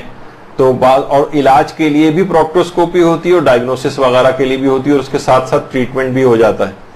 تو اسی دوران بعض اوقات انجیکشن لگایا جاتا ہے یا بینڈ باندھا جاتا ہے اس پائلز کے اوپر. تو وہ سارے پروسیجر یہ سب کرانے جائز ہیں, اس سے روزے پر کوئی فرق نہیں پڑتا. تو بہت سے لوگ پریشان ہو کے کہ بھائی ہمیں تو یہ والا ایک چیز کرانی پڑے گی اور ایک انسٹرومنٹیشن کرانی پڑے گی, جسم کے اندر ایک چیز داخل ہوگی باقاعدہ, تو اس سے روزے پر فرق نہیں پڑتا. اسی طریقے سے حالت روزہ میں بہت زیادہ شدید قبض اگر کسی کو ہو جائے, اس کے لیے باقاعدہ ریکٹل سپوزیٹریز کہلاتی ہیں, وہ ایک لگائی جاتی ہیں. تو اس کے بعد پھر اس کا وہ قبض میں اس کو آرام آتا ہے, بشرطے کہ وہ لکوڈ والی کوئی چیز نہ ہو. سالڈ ٹائپ کی ایک ٹیبلٹ ٹائپ کی ایک چیز ہوتی ہے, کیپسول ٹائپ کی لمبا سا کیپسول ہوتا ہے, وہ اس کو جسم کے اندر داخل کیا جاتا ہے. اس سے روزہ نہیں ٹوٹتا کیونکہ وہ سالڈ چیز ہے. لیکن جان بوجھ کر اگر کوئی کسی مایا چیز, کوئی لکوڈ ایسا ہے, بہت سے ایسے لکوڈ بھی آتے ہیں جس سے اینیما جو ہے وہ لیا جاتا ہے, اس سے روزہ باطل ہوتا ہے. یہ بات یاد رکھ لیجئے کہ کوئی بھی سالڈ چیز قبض کشا اگر لی جاتی ہے, منہ کے ذریعے نہیں, کیونکہ منہ کے ذریعے اگر کوئی بھی دوا آپ کہیں گے کوئی قبض کو دور کرنے کوئی دوا منہ سے اگر کھائی جائے گی, اس سے تو لازمی روزہ باطل ہوگا. تو دوسرا جو روٹس ہیں اس کے جو کہ عام طور پر میڈیکل سائنس کے اندر ہیں, اس کے ذریعے اگر کوئی دوا اس لحاظ سے اندر جسم میں داخل کی جا رہی, بشرطے وہ ٹھوس ہو, سالڈ ہو اس سے روزہ نہیں ٹوٹتا ہے. البتہ کوئی بھی لکوڈ ٹائپ کی کوئی چیز, لکوڈ عام طور پر اینیما جو ہے وہ لکوڈ سے ہی ہوتا ہے, لیکن بعض اوقات گیس سے بھی ہوتا ہے اور کسی اور چیز سے بھی ہو سکتی ہے, وہ اس سے روزہ باطل ہو جاتا ہے لکوڈ والی چیز سے صرف. تو عام طور پر جو ریکٹل سپوزیٹریز آتی ہیں اس انداز کی, اس کو جسم میں لگانے سے روزے کے اوپر کوئی فرق نہیں پڑتا ہے. اچھا, اسی طریقے سے حالت روزہ میں شوگر کے جو مریض ہیں, اگر وہ اس کے لیے روزہ رکھنا نقصان دہ نہیں ہے اور اس نے اپنے طور پر دیکھ لیا, تو انسولین کے انجیکشن لگانے سے روزے پر کوئی فرق نہیں پڑتا ہے. انسولین کا انجیکشن لگایا جا سکتا ہے کسی بھی روٹ سے. انسولین کا انجیکشن چاہے وہ کھال کے نیچے ہو یا عموماً وہیں سے ہی ہوتا ہے, لیکن اور بھی اگر کوئی اس طرح کے ذرائع ہیں تو انسولین کے انجیکشن لگانے سے بہرحال روزے کے اوپر کوئی فرق نہیں پڑتا ہے. بس وہ اپنا اس لحاظ سے دیکھ لے کہ روزہ رکھنا اس کے لیے واجب ہے یا نہیں ہے, یہ کیا مسئلہ ہے, لیکن خود انجیکشن مبتل روزہ نہیں ہے. اچھا, بہت سے لوگ یہ کرتے ہیں اور مثلا خون کی کمی ہے یا کوئی اور وجوہات ہیں, طاقت کے انجیکشن لگائے جا رہے ہیں, کوئی اور جو کہ غذا کی کمی کو دور کرتے ہیں, طاقت ہی کے لیے لگائے جا رہے ہیں. تو آیت اللہ خوئی اور آیت اللہ سیستانی کے فتوے میں طاقت کے جتنے بھی انجیکشنز ہیں یہ لگانے کی اجازت ہے. طاقت کے انجیکشن بھی حالت روزہ میں لگوائے جا سکتے ہیں. اب چاہے وہ انٹرا مسکولر ہوں, یعنی مسل میں لگائے جائیں, بازو میں, کولے میں, کسی بھی جگہ, یا مثلا خون کے اندر, خون کی رگ جو گزر رہی ہوتی ہے, وین وغیرہ, اس کے اندر اگر لگائے جا رہے ہیں تو وہ کہتے ہیں اس سے کوئی فرق نہیں پڑتا ہے, دونوں لحاظ سے ٹھیک ہے. البتہ امام خمینی اور رہبر معظم آیت اللہ خامنئی فرماتے ہیں کہ احتیاط واجب کی بنا پر طاقت والے انجیکشن حالت روزہ میں جائز نہیں. تو اس کا ایک احتیاط کی جائے اپنی تقلید کے مطابق. البتہ اگر کوئی احتیاط واجب میں رجوع کر کے اس مسئلے سے فائدہ اٹھانا چاہے یا سہولت لینا چاہے تو ایک الگ بات ہے. اسی طریقے سے حالت روزہ میں ڈرپ لگانے کا بھی مسئلہ ہے. اچھا, چاہے وہ ڈرپ عام طور پر ڈرپ دوا کی بھی ہو سکتی ہے, غذائی کمی کو دور کرنے والی ڈرپس بھی آتی ہیں, طاقت والی ڈرپس بھی آتی ہیں, مثلا گلوکوز کی اور سیلائن کی, یا اس طرح سے کوئی بھی چیز کے جسم کے اندر پانی پہنچ جائے اور غذائی کمی دور ہو جائے, یا کوئی بھی اس طرح کی چیز یا طاقت آ جائے, تو یہاں بھی وہی طاقت والی انجیکشنز کا مسئلہ ہے. آیت اللہ خوئی اور آقا سیستانی کے فتوے میں جائز ہے, اور امام خمینی اور آیت اللہ خامنئی احتیاط واجب کی بنا پر اس کو جائز نہیں سمجھتے اور مبتل روزہ بھی سمجھتے ہیں. تو اگر کسی کو واقعی ایسی ضرورت پیش آ جائے, مثلا ڈائریا ہو گیا اور اس کو مثلا ڈرپ لگانی پڑ گئی وہاں جا کر, تو وہ ڈرپ سے عام طور پر وہ پانی کی کمی بھی پوری ہو جائے گی, اور وہ سوچ رہا ہے کہ اگر یہ مجھے ڈرپ لگ جائے تو میں آرام سے اپنے روزے کو بھی پورا کر لوں گا, تو اس میں کوئی حرج نہیں آقا سیستانی اور آقا خوئی کے فتوے میں. اور یہ بھی جو دیگر مراجع کے مقلدین, یہ بھی اگر اب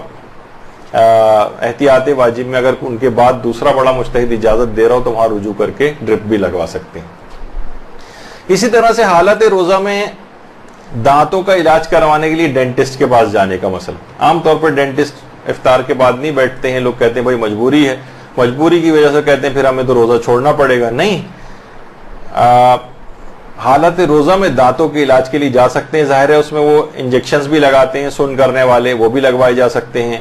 بار بار منہ میں ظاہر ہے وہ پانی بھی ان کے آ رہا ہوتا ہے, اور اس کو بار بار اس کو پانی کو منہ سے نکالنا بھی ہوتا ہے, بس وہ پانی حلق کے اندر نہ جائے. کوشش کریں کہ وہ کلی کر کے نکالتے رہیں. تو حالت روزہ میں دانتوں کے تمام ٹریٹمنٹ کروائی جا سکتے ہیں, اس سے کوئی فرق نہیں پڑتا. انجیکشنز بھی لگوائے جا سکتے ہیں, منہ کے اندر بھی لگوائے جا سکتے ہیں, تو اس سے کوئی فرق نہیں پڑتا ہے. بس یہ کہ اس خون کو یا اس پانی کو جو بھی ہے وہ حلق سے نگلے نہیں, بلکہ اسے اگل دیں, باہر نکال دیں, اس کا انتظام وہاں پر ہوتا ہے. تو اس طرح اپنے روزے کو جاری رکھ کے دانتوں کا علاج کروایا جا سکتا. اچھا, اسی طریقے سے بہت سارے افراد ہوتے ہیں وہ بہت پریشان ہوتے ہیں کہ مسوڑوں سے عام طور پر بہت سے لوگوں کو ہوتا ہے کہ برش کر رہے ہیں تو کچھ خون نکل رہا ہے, یا ویسے بھی الگ سے بھی کچھ خون آتا رہتا ہے. تو دیکھیے, اگر یہ عمومی حالت کا بھی مسئلہ ہے, آیت اللہ سیستانی یہ فرماتے ہیں کہ اگر مسوڑے سے نکلنے والا خون اتنا معمولی ہے, یہ عمومی حالت کا بھی, روزے کو بھی چھوڑ دیجئے, اتنا معمولی ہے کہ وہ خود ہی آپ کے لعاب دہن میں گھل مل کے ختم ہو رہا ہے. استہلاک ہونا جسے کہتے ہیں, مستہلک, یعنی وہ اپنی یعنی گھل مل کے بالکل ختم ہو رہا ہے, تو اس کو نگل بھی سکتے ہیں اور منہ کو پاک کرنے کی بھی ضرورت نہیں. حتیٰ کہ منہ میں سے اگر کوئی خون آ جائے اور وہ زیادہ مقدار میں ہو تو ظاہر ہے پھر اس کو نگل نہیں سکتے. زیادہ مقدار میں خون نکل رہا ہے, مثلا کسی کا دانت ٹوٹ گیا اور زیادہ مقدار میں خون نکل رہا ہے, تو بس اس خون کو منہ سے تھوک دیں, منہ کو اندر سے پاک کرنے کی بھی ضرورت نہیں ہوتی. آغا سیستانی فرماتے ہیں, یعنی عمومی حالات کا میں بتا رہا ہوں, عام طور پہ لوگ بہت پریشان ہوتے ہیں. بہت سے لوگ اتنا پریشان ہوتے ہیں کہ صاحب نے باقاعدہ یعنی مسئلہ پوچھا, وہ سخت پریشان تھے. خیر یہ مسئلہ آگے چل کر آنا بھی ہے اسی درس کے اندر, کہ مثلا اگر منہ میں کسی کے جو ہے وہ بار بار تھوک پیدا ہو رہا ہے تو وہ سوچتے ہیں کہ اس کو نگلنے کی ہمیں اجازت نہیں, ہمارا تو روزہ خراب ہو جائے گا. دن بھر بیچارے تھوک تھوک کے پریشان ہیں, ان کی زندگی اجیرن ہوئی جا رہی تھی. پھر ان کو مسئلہ بتایا تو کہیں جا کے سکون اور چین ان کی زندگی میں آیا. تو بس خون کے اندر یہ کہ بہت زیادہ مقدار میں تو صرف تھوک دینا کافی, لیکن کم, اتنی معمولی اور کم مقدار ہے کہ وہ تھوک میں گھل مل کے ختم ہو رہی ہے, تو نہ اس کو باہر نکالنے کی ضرورت ہے, نہ منہ کو پاک کرنے کی ضرورت ہے, نہ روزے کے اوپر کوئی فرق پڑتا. ہاں البتہ توجہ نہیں تھی اور بے اختیار اس خون کو نگل لیا تو روزہ بھی اس سے صحیح رہتا ہے, لیکن زیادہ مقدار میں ہو تو اس کو پھر باہر نکالنا پڑے گا. اچھا, کچھ دوائیں ایسی ہیں کہ جو عام طور پہ دل کے مریض زبان کے نیچے رکھتے ہیں, سب لنگول ٹیبلٹس کہلاتی. اچھا, کچھ ایسے بھی ہیں جو ٹیبلٹ نہیں ہوتے بلکہ کچھ اسپریز آتے ہیں, وہ بھی دل کے مریض استعمال کرتے ہیں. زبان کے نیچے اس کو اسپرے کرتے ہیں اور اس کے بعد وہ جو دوا ہوتی ہے وہ زبان کے نیچے سے ہی جذب ہو کے خون وغیرہ کے اندر آ جاتی ہے. تو یہ ایک بڑا مسئلہ ہوتا ہے کہ کیا یہ افراد اس طرح سے ان چیزوں کو استعمال کر سکتے ہیں. تو دیکھیے حالت روزہ میں, اچھا یہ درد کم کرنے والی دوائیں بھی ہوتی ہیں جو جسم کے درد کو کم کرتی ہیں, اور دل کے مریضوں کے لیے بھی ہوتی ہیں جو زبان کے نیچے رکھی جاتی ہیں. تو آیت اللہ سیستانی کے فتوے میں بالکل جائز ہے سب لنگول ٹیبلٹ اور سب لنگول اسپرے, یعنی زبان کے نیچے کا اسپرے اور ٹیبلٹ یہ دونوں رکھی جا سکتی ہیں اور اس سے روزے پر کوئی فرق نہیں پڑتا. تو بہت سے لوگ صرف اس وجہ سے روزے نہیں رکھ پاتے ان کے مقلدین کہ ہمیں تو زبان کے نیچے گولی رکھنی ہوتی ہے, مثلا اس سے روزہ ٹوٹ جائے گا. نہیں, روزہ نہیں ٹوٹتا, وہ بالکل روزے کو اپنے جاری رکھ سکتے ہیں. البتہ آیت اللہ خامنہئی فرماتے ہیں احتیاط واجب کی بنا پر سب لنگول ٹیبلٹ اور یہ جو اسپرے آتے ہیں ان کے استعمال سے روزہ باطل ہو جاتا ہے. تو کیونکہ احتیاط واجب ہے, احتیاط واجب میں دوسرے مرجع کی طرف رجوع ہو جاتا ہے, تو ان کے مقلدین بھی اپنے روزے کو دوسرے مجتہد کی طرف اگر وہ اجازت دیتا ہو تو اس کی طرف رجوع کر کے بچا سکتے ہیں. تو یہ ایک مسئلہ ہے, یہ اس وجہ سے بتائی جا رہی ہیں چیزیں کہ لوگ عام طور پر اس کو سوچتے ہیں اس سے تو روزہ باطل ہو جائے گا, تو نہیں, اس کے حل موجود ہے. اچھا, اسی طرح سے آنکھوں میں دوائی ڈالنے والا بھی ایک مسئلہ آتا ہے, اور کان میں دوا ڈالنے کا مسئلہ آتا ہے. اور بعض اوقات یہ ہوتا ہے کہ مثلا کان بند ہوا ہے, جا کے ہمیں کان کھلوانا ہے, ویکس وغیرہ ہے, تو ایک سرنجنگ کا ایک پروسیس ہے وہ کیا جاتا ہے, کان میں پریشر کے ساتھ مثلا پانی مار کے اور ویکس وغیرہ کو جو ہے وہ نکالا جاتا ہے. اس سے بھی روزے پر کوئی فرق نہیں پڑتا. یعنی اس میں 3 حصے بنیں گے, یعنی ایک تو آنکھوں میں دوا ڈالنا چاہے اس کا ذائقہ حلقے میں محسوس کیوں نہ ہو, اس سے روزے پر فرق نہیں پڑتا. کان میں دوا ڈالنا بھی جائز. ناک میں قطرے والی ایسی دوا ڈالنا کہ وہ بہ کر قطرے, عام طور پہ دیکھیے اس میں سب سے بڑی غلطی یہ ہوتی ہے, عام طور پہ جو لوگ اسپرے کرتے ہیں, چلیں اسپرے میں ایک آپ کو بہت سے مریض ایسے ہیں کہ ناک ان کی بند رہتی ہے, ان کو ایک اسپرے کرنے کی ضرورت پیش آتی ہے, لیکن اسپرے کرنے کا ان کو طریقہ نہیں پتا ہوتا. مثلا وہ لیٹ کے اسپرے کرتے ہیں ناک میں, تو ایک تو اس سے دوا کی بہت زیادہ مقدار اندر جاتی ہے, اور اتنا تیزی کے ساتھ قطروں کی صورت میں ان کے حلق سے نیچے اتر جاتی ہے دوا, جس سے روزہ باطل ہو جاتا ہے. تو ناک میں قطرے اس طرح سے لیٹ کے ڈالنا, اس میں لازمی وہ قطرے جو ہے نا وہ غذا کی نالی میں چلے جاتے ہیں. حلق سے نیچے کوئی چیز اگر آپ نے ناک میں دوا ڈالی اور وہ حلق سے نیچے اتر گئی تو روزہ باطل ہو جائے گا. اب آپ لاکھ کہیں کہ بھائی اس کے بغیر تو سانس نہیں آ رہا, ٹھیک ہے وہ مجبوری کی حالت میں چلا جائے گا, نہیں سانس آ رہا تھا, اس نے دوا ڈالی, کم سے کم یہ روزہ اس کا باطل ہو گیا, بعد رمضان اس کو قضا کرنی, کفارہ کوئی نہیں دینا. لیکن اگر وہ احتیاط کے ساتھ مریض مثلا اسپرے فارم میں کوئی ڈراپس بھی ہیں تو بھی اگر اس کو جو وہ ہوتا ہے اسپرے اس کے کنٹینر کے اندر اس دوا کو اگر منتقل کر کے اور پھر مثلا ناک میں اسپرے کی صورت میں کرے. اچھا, بہت سے مریض کہتے ہیں ہم اسپرے کرتے ہیں تو ہمیں منہ میں ذائقہ محسوس ہوتا ہے, دیکھیے منہ میں ذائقہ آنا کوئی معیار نہیں, منہ میں ذائقے آنے سے کوئی فرق نہیں پڑتا ہے, بس حلق سے نیچے غذا کی نالی میں دوا نہیں جانی چاہیے. اور اگر آپ کو شک ہے کہ پتہ نہیں غذا کی نالی میں دوا گئی یا نہیں گئی, تو اس صورت میں بھی, اس حالت شک میں بھی روزہ صحیح رہتا ہے. البتہ بس شروع میں یہ اطمینان ہونا چاہیے کہ دوا جو ہے یہ غذا کی نالی میں نہیں جائے گی, اور پھر بعد میں شک رہے کہ پتہ نہیں گئی یا گئی غذا کی نالی میں یا نہیں, تو اس صورت میں بھی روزہ صحیح سمجھا جاتا ہے. تو آنکھ میں اور کان والے میں اتنا زیادہ مسئلہ نہیں ہے, اور ناک میں دوا قطروں کی صورت میں ڈالنے سے وہ حلق کے نیچے اتر سکتی ہے, لیکن اسپرے کی صورت میں اگر بہت زیادہ پاورفلی اسپرے نہ کیا جائے اور کہ وہ قطرات کی صورت میں غذا کی نالی کے اندر چلا جائے, اور یہ والی احتیاط کر لی جائے, ہلکے سے اسپرے کیا جائے, تو امید ہے کہ اس کا وہ مسئلہ بھی حل ہو جائے گا اور اس کی غذا کی نالی میں بھی دوا نہیں جائے گی. اسپرے کی صورت میں اتنا مسئلہ نہیں, بس یہ احتیاط کر لی جائے. تو یہ 3 چیزیں اس کیٹیگری بنتی ہیں اس میں. ہاں البتہ آنکھوں میں سرما لگانا یہ جائز ہے, لیکن اگر اس کا مزہ یا بو حلق تک پہنچے تو یہ مکروہ ہے. اچھا, ابھی آنکھوں میں دوا ڈالنے والا مسئلہ تھا, اس میں ہم نے کہا کہ حلق تک بھی پہنچ جائے تو بھی کوئی مسئلہ نہیں, ابھی آپ نے اس سے پہلے دیکھا. سرما لگانے میں کہہ رہے ہیں کہ مکروہ ہے, کیونکہ یہ روایات میں یہ چیز آئی. تو مکروہات بھی ہم اپنی مرضی سے نہیں بنا سکتے, جو مکروہ چیزیں فقہ میں احادیث کے اندر آئی ہیں صرف اس حد تک. تو سرما لگانے سے اگر اس کا مزہ یا بو حلق تک پہنچے تو یہ مکروہ ہوتا ہے. اب پتہ نہیں, کیونکہ ہم نے تو کبھی سرما نہیں لگایا, آپ لوگوں کو زیادہ پتہ ہوگا خواتین کو کب ایسا ہوتا ہے کب نہیں. اچھا, بہت سے افراد گردے کی بیماری والے بھی ہوتے ہیں خاندانوں میں. ایسی بیماری گردے کی, ہر گردے کی بیماری والا نہیں, ایسی بیماری جس میں مریض کا بار بار پانی پینا بہت ضروری, ورنہ اس کے مرض کی شدت میں اضافہ ہو جائے گا, یہ شفا ملنے میں تاخیر ہو جائے گی. ایسے افراد جو ہے روزہ چھوڑ سکتے ہیں بعد رمضان, جب یہ روزہ رکھنے کے قابل ہوں تو پھر ان کو تب یہ روزہ رکھیں گے, یعنی اس کی قضا کرنا پڑے گی. یعنی گردے کے ایسے مریض. اچھا, اس میں کیا ہوتا ہے کہ عام طور پر لوگ کیا کرتے ہیں, بھائی پرانی کسی کو مثلا پتھری ہے, اب وہ بھی سوچتا ہے کہ نہیں مجھ پر سے بھی روزہ ساقط ہو گیا. نہیں, وہ اگر روزہ رکھ بھی رہا ہے, پہلے سے پتھری چلی آ رہی ہے, مثلا کوئی ایسی شدت مرض کے اندر اس کے نہیں ہو رہی ہے, نہیں, اس کو صرف پانی بار بار پینا رمضان میں یاد آنے لگتا ہے. ویسے پورے دن مشکل سے 1-2 گلاس ہی پانی پیتا ہوگا وہ, لیکن وہ کہتا ہے کیونکہ رمضان آ گیا ہے, گردے میں پتھری ہے, لہٰذا مجھ پہ روزہ نہیں ہے, مجھے تو بار بار پانی پینے کو ڈاکٹر نے کہا ہے. تو نہیں, ایسا مسئلہ نہیں ہے. یا تو مرض کی شدت میں اس کے اضافہ ہو جائے تب وہ روزہ چھوڑ سکتا ہے, جب بار بار پانی پینا بہت زیادہ اس کے لیے ضروری ہے, ورنہ اس کے شفا ملنے میں تاخیر ہو جائے گی. ایسا انفیکشن ہے, اس میں بار بار کہا ہے زیادہ پانی پیو, کوئی بھی ایسی چیز کہ جو کہ آپ نے اس سے پہلے معیارات سنے اس کے اوپر پوری اترتی ہو. تو گردے کی ایسی بیماری کہ جس سے شدت اس کی آ جائے گی اور شفا ملنے میں تاخیر ہوگی, صرف وہ چھوڑ سکتا ہے.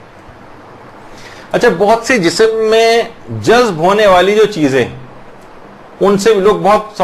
سوال کرتے ہیں کہ ہم نے تیل لگا لیا, کہ روزے میں تیل لگا سکتے ہیں نہیں, وہ روزے میں کوئی مرہم لگا سکتے ہیں نہیں, کریم لگا سکتے ہیں نہیں, اپوائنٹمنٹ لگا سکتے ہیں نہیں, لوشنز, ڈیوڈرنٹس اور جو اور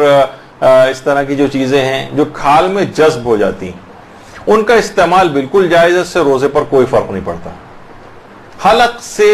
گزر کر غذا کی نالی میں بس کوئی چیز نہ جائے, یہ اصول اور معیار یاد رکھیں, تو اس سے کوئی فرق نہیں پڑتا ہے. البتہ بہت سے سارے افراد اس کا بھی پوچھتے ہیں کہ جو کہ ظاہر ہے روزے کی حالت میں سگریٹ نوشی منع ہے, اب وہ ان کو ایک نکوٹین جسم میں نہیں جاتی, تو بہت سی ایسی نکوٹین پیچ آ گئے, وہ نکوٹین پیچ جسم کے اوپر لگا لیں تو کھال سے جذب ہو کے نکوٹین کی اتنی مقدار ان کے جسم میں, جو اس طرح کے ظاہر سگریٹ نوشی وغیرہ کے ایڈکٹ ہیں, ان کے لیے بہت مشکل مسئلہ بن جاتا ہے کہ کس طرح سے اس سے وہ کریں. بہت سے اس کو ٹالریٹ کر لیتے ہیں, لیکن کچھ جو ہیں بہت ان کے لیے مشکل مسئلہ, تو وہ نکوٹین پیچ لگاتے ہیں, تو جس سے نکوٹین اندر جذب ہو کے خون میں پہنچتی ہے اور ان کو وہ سائیڈ ایفیکٹس وغیرہ نہیں ہوتے ودرال کے جو ہوتے ہیں عام طور پر. تو اس سے بھی روزے پر کوئی فرق نہیں پڑتا,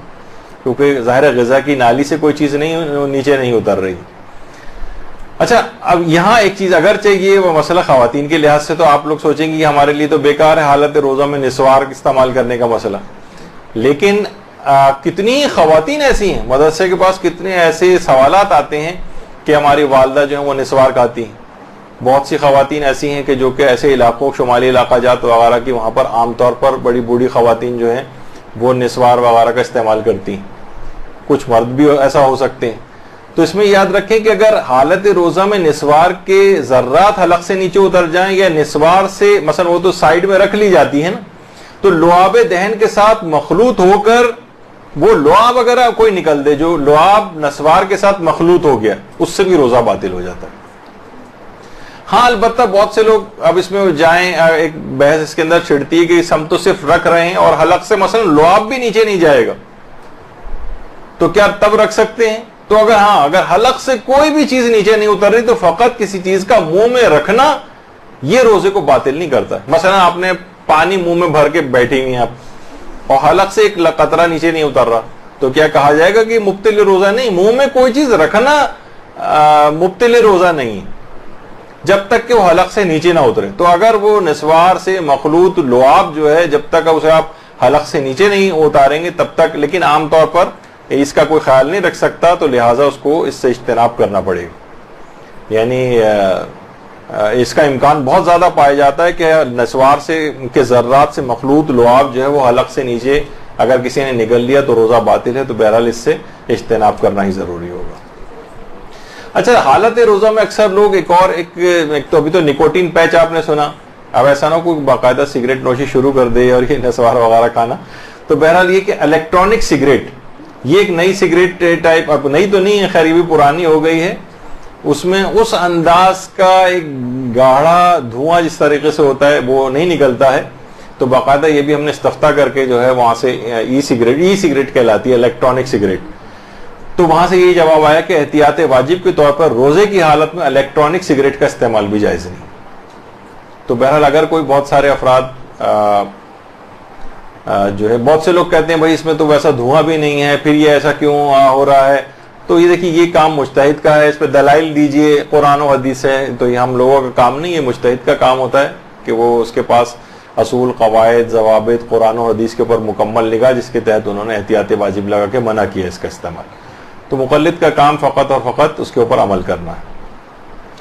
تو الیکٹرانک سگریٹ بھی استعمال نہیں کر سکتے. اچھا بہت سی خواتین کے لیے ایک لحاظ سے ہوتا ہے کہ ہونٹوں کو خشکی سے بچانے کے لیے لپ بام، لپ گلاس یہ ہونٹوں پہ لگائیں، لیکن اگر اس کا مواد منہ کی تری سے مخلوط ہو کر اگر حلق سے نیچے نہ اترے تو اس کا استعمال جائز. یہ روزے کو باطل، حلق سے نیچے کوئی چیز نہیں اترے، صرف آپ نے ہونٹوں پہ کوئی چیز لگا لیے اور اس سے منہ کی تری سے مخلوط ہو کر وہ مواد معدے میں نہیں جا رہا ہے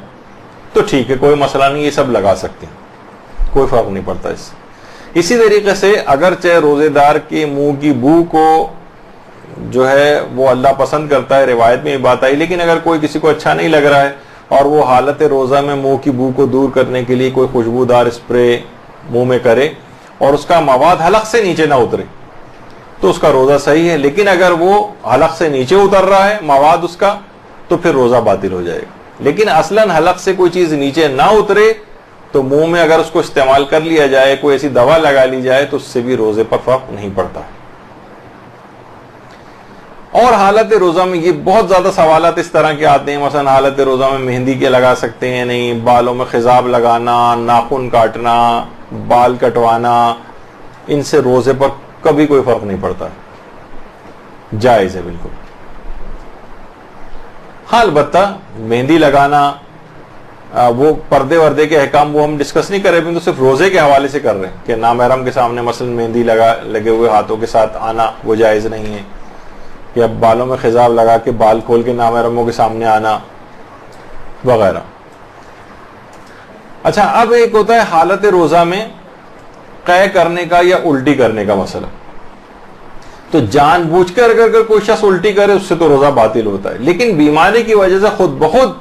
یا بیماری نہیں بھی ہے ویسے ہی خود بخود الٹی اس کو آ گئی، بے اختیار آ گئی،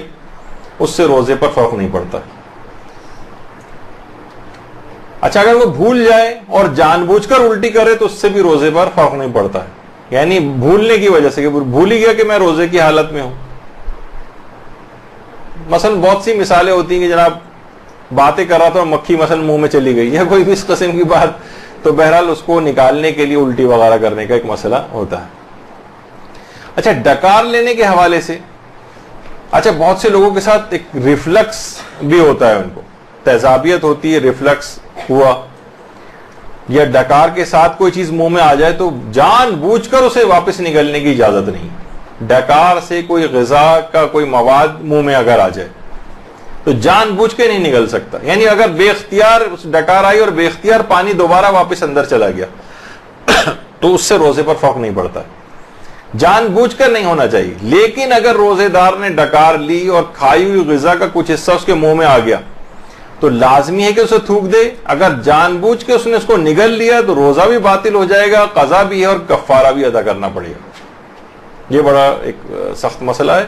ڈکار کے سلسلے میں کہ جو بھی چیز آئے اسے آپ نکال دیں. بے اختیار واپس چلی جائے تو سر روزہ صحیح ہے, لیکن جان بوجھ کے اسے آپ نے نگل لیا. بہت سے لوگ کہتے ہیں مثلا اگر دوران نماز ایسا ہو جائے تو دوران نماز بھی اگر ایسا ہو جائے تو آپ کے پاس اگر کوئی ایسا انتظام ہے, کوئی کپڑا ہاتھ میں موجود ہے, یا مثلا جیب سے نکال سکتے ہیں, یا مثلا خواتین ہیں ان کے پاس عام طور پر اس طرح کی چیز تو نہیں ہوتی, لیکن اس کو اگر آپ اپنے لباس میں بھی لے سکتے ہیں تو لے لیں. اس سے کم آپ کا روزہ تو محفوظ رہے گا. تھوک بھی سکتے ہیں بشرطے کہ ایسے حالات ہوں وہاں پر, تو منہ سے اس چیز کو نکال دیں حالت روزہ میں, تو کم سے کم روزہ آپ کا اس سے بچ جائے گا. لیکن نگلنے کی اجازت نہیں. کیا کریں کہ مثلا موجود ہے اور وہ نکال نہیں سکتے ہیں اس کو, تو ہم نگل جائیں تو اس صورت میں قضا اور کفارہ بھی لازم آ جائے گا. اسی طرح سے روزے کی حالت میں بھاپ لینا, ڈاکٹر نے بتایا مثلا اسٹیم انہیلیشن کریں, سائنوسائٹس ہوا ہوا ہے, کوئی اور اس طرح کی بیماری ہے, ناک کھولنے کا مسئلہ ہے, یا اور جو خواتین فیشیل وغیرہ لیتی ہیں وہ حالت روزہ میں بھاپ کا ناک میں پہنچنے سے روزہ باطل نہیں ہوتا. لیکن بھاپ اس انداز سے لی جائے, مستقل لی جائے کہ وہ بھاپ جو ہے اندر جا کر پانی کے قطروں کی شکل میں تبدیل ہو کر قطرات کی شکل میں وہ معدے میں اگر جا رہی ہے تو اس سے روزہ باطل ہوتا ہے. لیکن اگر ایسی عام طور پر ایسی کنڈیشن ہوتی نہیں ہے تو اس سے فرق نہیں پڑتا ہے. روزے کی حالت میں اسٹیم لینے سے اور فیشیل کروانے سے کوئی فرق نہیں پڑتا. اچھا, کچھ چیزیں ایسی ہیں جیسے روزے کی حالت میں ماؤتھ واش کا استعمال, یا منہ میں کچھ فنگل انفیکشنز ہو چکے ہوتے ہیں اس کے لیے کچھ دوائیں اور ڈراپس استعمال کیے جاتے ہیں, یا مثلاً فنگل انفیکشن ہو گیا ہے کوئی, اس کے لیے ڈراپس استعمال کیے جاتے ہیں, یا ناک کو کھولنے کے لیے تیز خوشبو والے انہیلرز وہ استعمال کیے جاتے ہیں. ان سب کا استعمال جائز ہے. کوئی بھی بس دوا حلق سے نیچے نہ اترے, یعنی منہ کی حد تک رہے, کلی کرنے کی حد تک, سونگنے کی حد تک معاملہ رہے تو اس سے روزہ باطل نہیں ہوتا. تو ایسے بہت سارے ڈراپس آتے ہیں فنگل انفیکشنز والے, ان کو منہ میں گھما کے اس کے بعد اس کو نکال بھی سکتے ہیں. بعض اوقات عام حالات میں تو اگر اندر بھی چلا جائے تو فرق نہیں پڑتا, لیکن روزے میں تو اندر نہیں اس کو لے جا سکتے تو باہر نکالنا پڑے گا, لیکن منہ میں گھما کے اس کو تھوک دینے سے روزے پہ فرق نہیں پڑتا ہے. اسی طریقے سے مختلف وکس کی ایسی بام اور ناک میں خوشبو, تیز خوشبو جس سے ناک کھل جائے, اس کے استعمال سے بھی روزے پر فرق نہیں پڑتا ہے. اچھا, بعض اوقات یہ ہوتا ہے کسی نے بہت ہی کوئی, دیکھیں روزے کے مسئلے میں بھی آپ نے دیکھا کسی کو بہت سپر مین اور سپر وومن بننے کی کوئی ضرورت نہیں. اگر معلوم ہو جائے کہ واقعی روزہ آپ کے لیے نقصان دہ ہے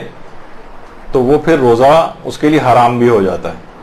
آپ کسی شخص کو مثلا مریض کو یقین تھا کہ روزہ رکھنا اس کے لیے نقصان دہ نہیں ہے, اور لیکن روزہ جب رکھ لیا بعد میں پتہ چلا کہ وہ تو غلطی پہ تھا, روزہ رکھنے سے تو اسے نقصان ہو گیا, تو وہ جو رکھا گیا روزہ ہے وہ کافی نہیں ہے. احتیاط واجب یہ کہ اسے قضا کرنا پڑے گی. یعنی وہ اتنی محنت مشقت سے ہم نے روزہ بھی رکھا اور ایک لحاظ سے یقین تھا کہ نقصان دہ نہیں ہے, چلیں کوئی گناہ اس کے اندر نہیں ملا ہمیں, کیونکہ اگر یقین نہ ہو کہ روزہ نقصان دہ نہیں ہے تو روزہ رکھنا ضروری بھی ہو جاتا ہے. لیکن بعد میں پتہ چلا کہ ارے یہ تو نقصان دہ تھا, ڈاکٹروں کے پاس گئے, انہوں نے سر پیٹ لیا اپنا, ارے یہ تم نے کیا کیا, یہ تو تمہیں نہیں رکھنا چاہیے, تو اتنا نقصان دہ کہ تمہیں مثلا کوئی ایسی بیماری, تو اس صورت میں وہ روزہ رکھنا کافی نہیں ہے. وہ رکھا گیا روزہ ایک لحاظ سے بیکار ہو گیا. احتیاط واجب ہے کہ اس کی قضا کرے. اچھا بعض اوقات یہ ہوتا ہے کسی شخص کو یقین تھا کہ وہ روزہ نہیں رکھ سکتا اور رمضان میں روزے نہیں رکھے, کئی سالوں کے بعد پتہ چلا کہ ارے بھائی تم تو غلط فہمی میں تھے, تم روزہ رکھ سکتے تھے. مثلا یہ درس سننے کے بعد آپ کہیں گے کہ ہم نے کتنے روزے ایسے چھوڑ دیے نزلے زکام کھانسی پہ, اور ہمیں روزے رکھنے چاہیے تھے. اس صورت میں ان تمام روزوں کی قضا کرنا پڑے گی, البتہ کفارہ واجب نہیں, کیونکہ وہ اس کو یقین تھا کہ وہ روزہ نہیں رکھ سکتا. مثلا لوگوں نے ایسا بتایا ہوا تھا, اس کو گھر والوں نے ایسا پریزنٹ کیا ہوا تھا, محلے کے کسی ڈاکٹر صاحب نے اس کو ایسا بتا دیا تھا کہ نہیں آپ نہیں رکھیں روزہ, جبکہ اس کے لیے روزہ رکھنا کوئی مشکل بات نہیں تھی. بعد میں پتہ چلا تو غلطی پہ اتنی معمولی سی چیز کے لیے میں نے روزہ چھوڑا, وہ یقین غلط ثابت ہوا. اس صورت میں بھی ان تمام روزوں کی قضا انجام دینا ہوگا. اچھا ایک اور مسئلہ یہ ہوتا ہے کہ مریض ٹھیک ہو جائے,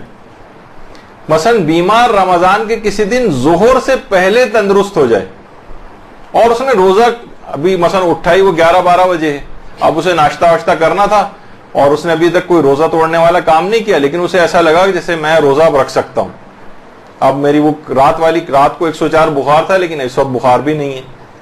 اور اس کو بظاہر ایسی کوئی اپنے اندر چیز نظر نہیں آ رہی, تو واجب ہے کہ اس دن روزے کی نیت کر لے. یعنی مریض اگر ظہر سے پہلے تندرست ہو جائے اور اس نے خلاف روزہ کوئی کام نہیں کیا ہے تو واجب ہے کہ اس دن روزہ رکھے. ہاں البتہ ظہر کے بعد یہ تندرستی اس کو ملے تو اس دن کا روزہ اس پہ واجب نہیں ہے. یہ ایک مسئلہ ہے. اچھا بعض اوقات یہ ہوتا ہے کہ ایک دم سے آدمی چکر کھایا اور بے ہوش ہو کے گر پڑا اور تھوڑی دیر بعد 5-10 منٹ بعد مثلا اس کو ہوش آ گیا. اس نے کوئی جان بوجھ کے اپنے آپ کو بے ہوش نہیں کیا ہے, لیکن ایسا کچھ ہو گیا کہ اسے بے ہوشی ہو گئی, تو احتیاط واجب ہے کہ اس روزے کو مکمل بھی کرنا ہے ہوش آنے کے بعد, اس کے بعد اس روزے کی قضا بھی انجام دینا ہے. اگر آپریشن وغیرہ والا کوئی ایسا مسئلہ ہے جس میں اس نے, اس میں 2 مسئلے ہیں, ایک تو یہ کہ آپریشن کے لیے اسے بے ہوش اور اختیار سے گیا ہے وہ کہ مجھے بے ہوش کیجئے کیونکہ میرا آپریشن کرنا ہے, تو احتیاط واجب ہے کہ اس روزے کو مکمل بھی کرنا ہے اور اس روزے کی قضا کرنی ہے. لیکن اگر وہ خود سے ہی ایسی چکر کھا کے بے ہوش ہو کے گر پڑا ہے اور تھوڑی دیر بعد اسے ہوش آ گیا تو اس سے روزے پر فرق نہیں پڑتا ہے. کوئی ایسا ہو کہ اپنے آپ کو خود سے اختیار سے بے ہوش کرے یا کروائے, مثلا ریکویسٹ ہی کرے کہ آپ مجھے بے ہوش کریں تاکہ میرا آپریشن ہو, اس صورت میں اس روز اگر ممکن ہو اس کے لیے کہ اگر روزہ رکھنے سے کوئی فرق نہیں, تھوڑی دیر بعد 1 گھنٹے کا آپریشن کو بہت سے ایسے مائنر ٹائپ کے بھی ہوتے ہیں لیکن بے ہوش کرنا ہی ضروری ہوتا ہے, اس کے بعد ہوش آ گیا اسے اور بظاہر ایسے کوئی اس کو منہ سے کوئی چیز لینے کی ضرورت نہیں, تو روزے کو کنٹینیو بھی کرے اور قضا بھی بجا لے. لیکن عام طور پر جب اتنی بڑی بیماریاں عام طور پر ہوتی ہیں جس میں روزہ آپریشن ہو رہا ہوتا ہے تو اس میں ممکن ہے کہ روزہ ساقط ہو. اچھا اب مسئلہ یہ ہے کہ مریض عام طور پہ یہ ہوتا ہے نا لوگوں کے دماغ میں کیا ہے کہ بھائی مریض ہیں اب فدیہ دینا ہے. دیکھیں مریض ہے تو مرض کی وجہ سے ایسی صورتحال تھی کہ مرض اس کو روزہ رکھنا ہی نہیں تھا, واقعتاً ایسا تھا کہ روزہ نہیں رکھ سکتا تھا. تو اب اس کو کیا کرنا چاہیے, اگلے سال تک اگر وہ اس روزوں کی قضا کر لیتا ہے تو اس کو کوئی فدیہ نہیں دینا ہے, کوئی فدیہ نہیں. لیکن اگر اس اگلے سال تک وہ اس کا مرض برقرار رہا اور یہاں تک کہ اگلا رمضان شروع ہو گیا, بیچ میں قضا کر ہی نہیں سکا, تب اس کو فدیہ اس وقت دینا پڑے گا. بہت سے لوگ ادھر رمضان ختم ہوا ادھر انہوں نے فدیہ نکال دیا, وہ ایک چیریٹی بن جائے گا, ایک ثواب والی چیز بن جائے گی, لیکن وہ فدیہ نہیں ہوگا. فدیہ واجب ہی نہیں تھا. فدیہ تو اس وقت ہے کہ جب اگلے سال تک اس کا مرض چلے, اگلے رمضان کا چاند نظر آ جائے, اب یہ پچھلے روزوں کا فدیہ جو ہے وہ دے گا. تو یہ دماغوں میں ایک لوگ عام طور پر فدیہ نکالنے والے مریض جو ہیں یہ غلطی کرتے ہیں کہ فوراً اس طرح سے فدیہ نکالتے ہیں جو کہ صحیح نہیں ہے. وہ ایک چیریٹی بن جاتا ہے, فدیہ نہیں ہوتا. فدیہ واجب ہی نہیں. فدیہ اگر اگلے رمضان تک اس کی بیماری چلی اور اس قابل نہیں ہوا تب یہ فدیہ دے گا. اچھا اب ایک بڑا مسئلہ پیش آتا ہے, نوکری پیشہ ایسے افراد مارکیٹنگ کے لیے باہر نکلے ہوئے ہیں, شدید گرمی ہے, باہر آؤٹ ڈور کام کرنے والے ہیں, ان کے لیے روزہ رکھنا اگر بہت دشوار. اب دیکھیں کتنی چیزیں ہیں, لوگ کتنے آرام سے روزہ چھوڑ دیتے ہیں, بھائی ہم سے تو روزہ نہیں رکھا جاتا. اب یہ فتویٰ ہے, تمام علماء یہ فرماتے ہیں کہ ایسا شخص کو ہر وہ طریقہ اختیار کرنا چاہیے جس سے اس کا روزہ بچ جائے. مثلا اگر وہ چھٹی لے سکتا ہے تو چھٹی لے. روزہ نہیں رکھ پا رہے اول تو اگر آپ رکھ سکتے ہو تو رکھ کر جائیں, لیکن اب بہت دشواری ہو رہی ہے, جاب کی نوعیت ایسی ہے, تو اگر آپ چھٹی لے سکتے ہو تو چھٹی لیں. اچھا چھٹی نہیں مل سکتی تو جاب چھوٹ جائے گی. تنخواہ کے بغیر بھی اگر آپ کا گزارا ہو رہا ہے, کچھ پیسہ آپ کے پاس رکھا ہوا ہے بینک بیلنس کے طور پر, تو یہ نہ آپ کہیں کہ بھئی یہ تو بہت میں نے کسی مشکل وقت کے لیے رکھا ہوا ہے, اس سے زیادہ مشکل وقت کا کون سا ہوگا کہ اس میں آپ اپنے واجب روزے چھوڑ رہے ہوں. تو یہ اس موقع کے لیے اس پیسے کو استعمال کریں آپ. ٹھیک ہے ایک مہینے کی اگر کسی کی جاب ایسی چھوٹتی لگتی رہتی ہے تو وہ جاب چھوڑ دے اور آرام سے گھر بیٹھے کام نہ کرے. اگر اتنا پیسہ اس کے پاس موجود ہے, اتنا مال موجود ہے کہ اس کا گزارا ہو جائے تو ٹھیک ہے اس طرح سے گزارا کرے. بہت سے ایسے ہیں کہ جو ٹھیک ہے گزارا نہیں ہوگا لیکن آرام سے قرض مل جائے گا کسی سے, ایک مہینے کے لیے ہم قرض لے لیتے ہیں بعد میں پھر جوائن کر لیں گے, تو ٹھیک ہے قرضہ لے کر